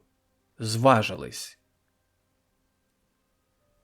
Арійки рвучко увійшли в покої фаворита. Ігор глянув на апостолок. Похилив голову набік і зробив крок назад. Руки машинально сховались за спину. Рішучий вигляд Менталес злякав.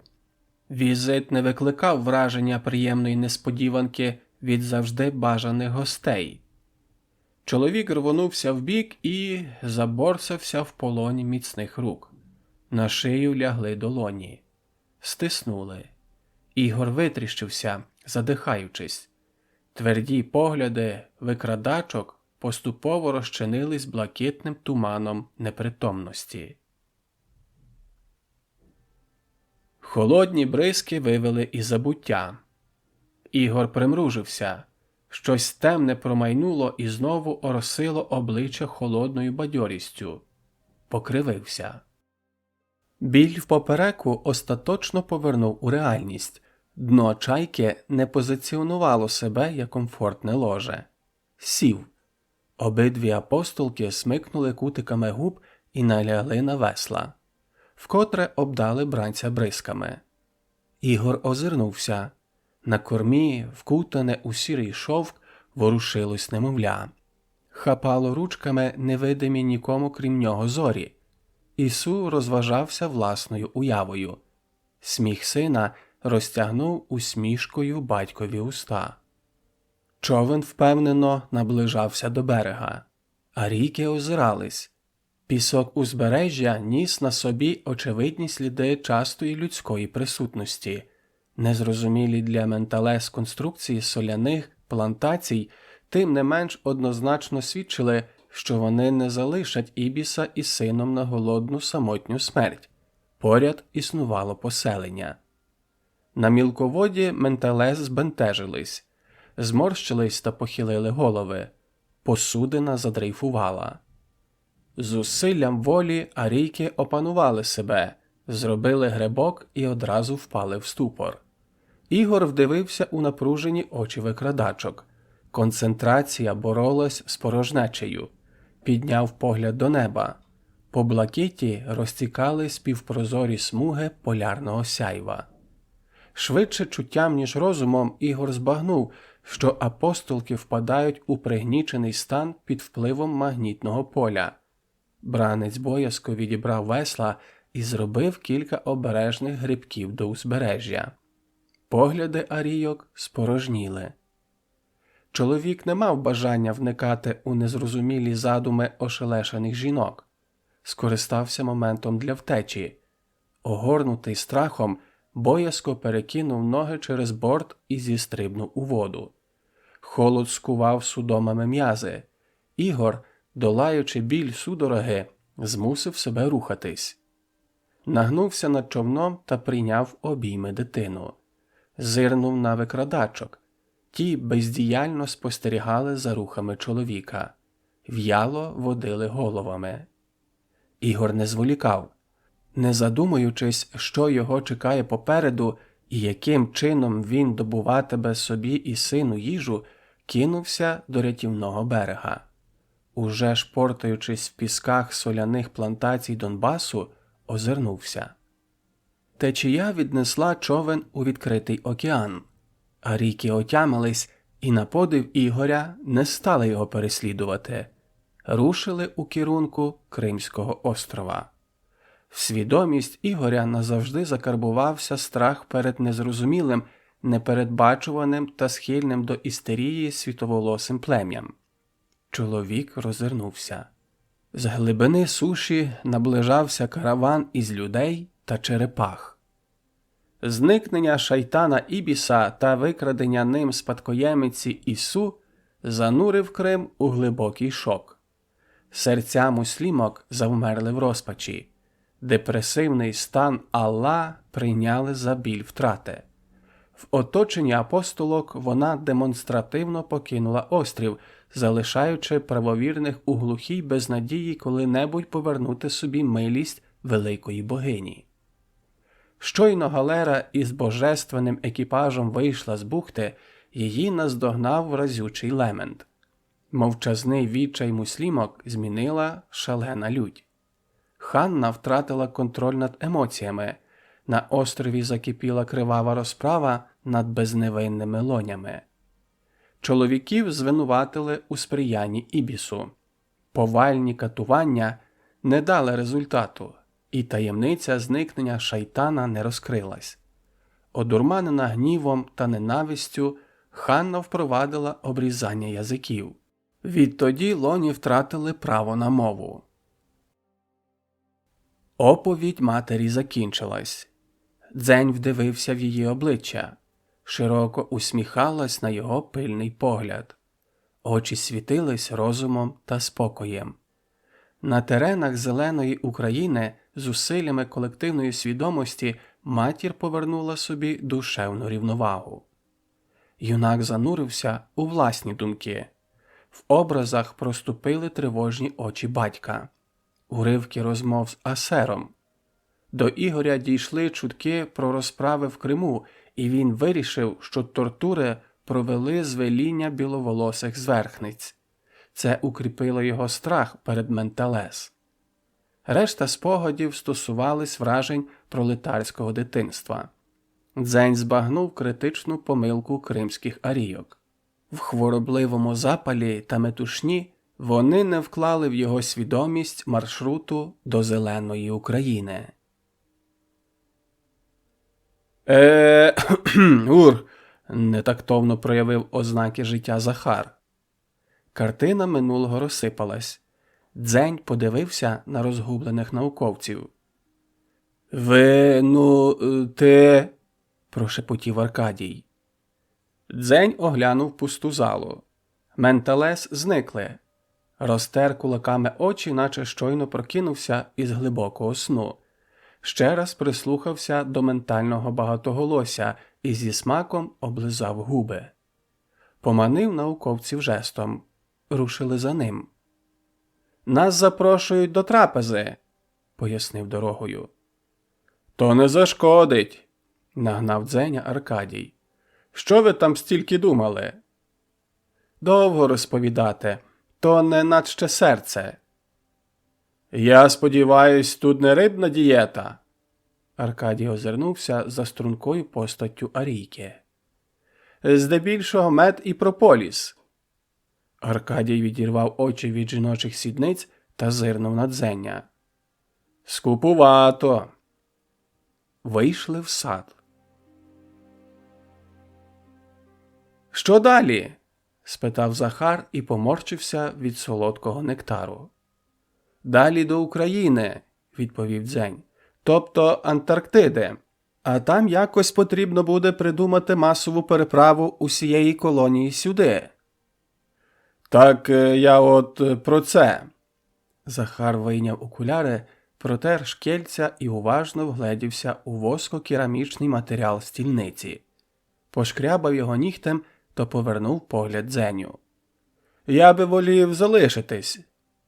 «Залишитись?» «Ну, шляхи тепер відомі. Незважаючи на певні ризики, експедиції між континентами цілком реальні. Я хочу побути тут, вивчити побут, стосунки, і взагалі це неймовірне відкриття». «Відкриття?»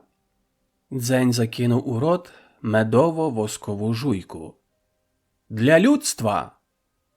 «Якого з них?» «Дзень, не вигемблюйся», – Захар поморщився. «Для усього». Потомок Ігоря Бондаренка згадав колонії мурашів і подумав, що не менш разючі відкриття чекають науковців і на тому боці планети. Мар'ян виплюнув у блюдце висмоктану жуйку та роззирнувся. «Де їхні пасіки?» Дзень лукаво усміхнувся і промовчав. Науковці покосились. Не хочеш – не кажи. Ми будемо мати досить часу все дізнатись», – буркнув Мар'ян. «Тобто ми?»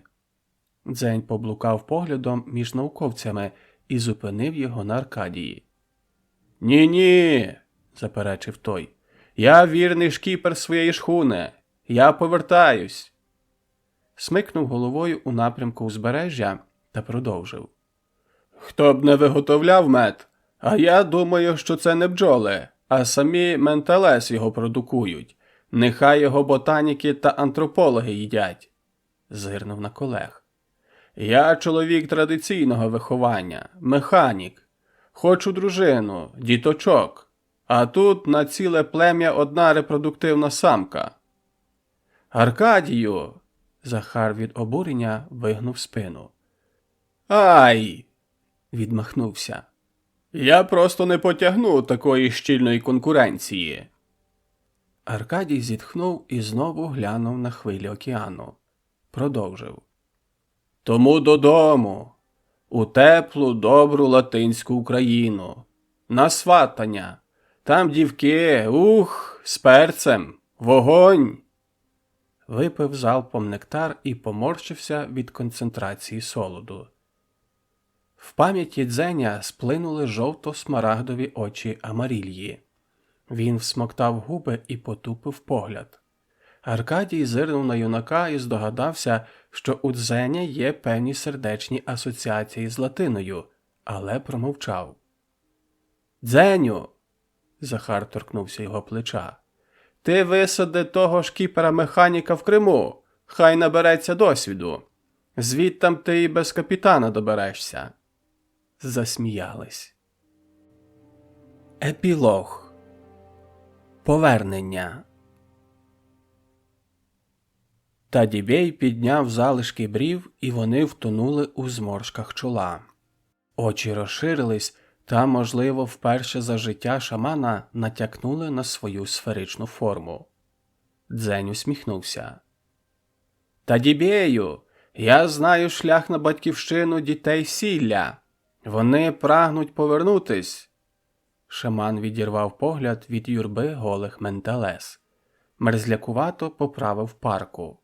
Гуцульські провідники, що провели плем'я білих через перевал, спустошували бурдюки-паланки та посміювались над здивуванням Тадібея. Старий шморгнув носом. «Десятки уміаків, значить, десятки убитих драконів. Потрібно велике полювання». «Тадібею», – перебив Дзень, – «одна байдара для мене і моєї сестри Іссу. До Криму. Там є великі уміаки». «Галери!» – скривився шаман і лукаво оглянув Арійку поруч співрозмовника. «Іссу? Ти знайшов доньку Алла?» Дзень кивнув. Тадібей продовжив. «Іссу дарує прощення Криму. Ханна дарує вам галери». Дзень скинув брову, вражений кмітливістю та обізнаністю шамана. Тадібей потер тонкі губи одна об одну. Поправив капюшон. Ще раз довгим поглядом оглянув натовп менталес. Очі знову сховались у вузьку, хитру шпарку. В думках старого відновився призабутий план єднання духів та людей, потомків Сілля і нащадків діаспори. «Ареодярек пут!» Вимога шамана прозвучала байдуже. Навіть занадто байдуже. Примітка. Ареодярек пут – акт тимчасового переходу дружини ескімоса до іншого чоловіка, мандрівника, гостя з іншого поселення, для статевого акту, необхідний для оновлення генофонду та уникнення кровозмішування у малих етнічних групах. Дзень скинув руку, але Тадібей обірвав його жест і наголосив.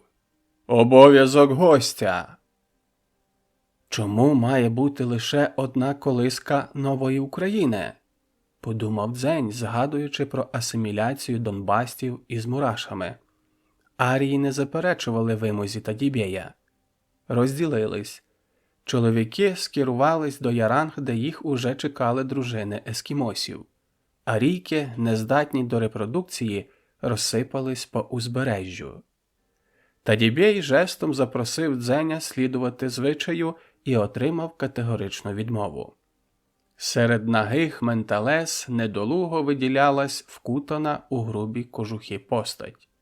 З-під незграбного капюшона вітер висмикував смолисто-чорні пасма. Дзень кивнув шаману і рушив назустріч коханим, жовто-смарагдовим очам Амарілії.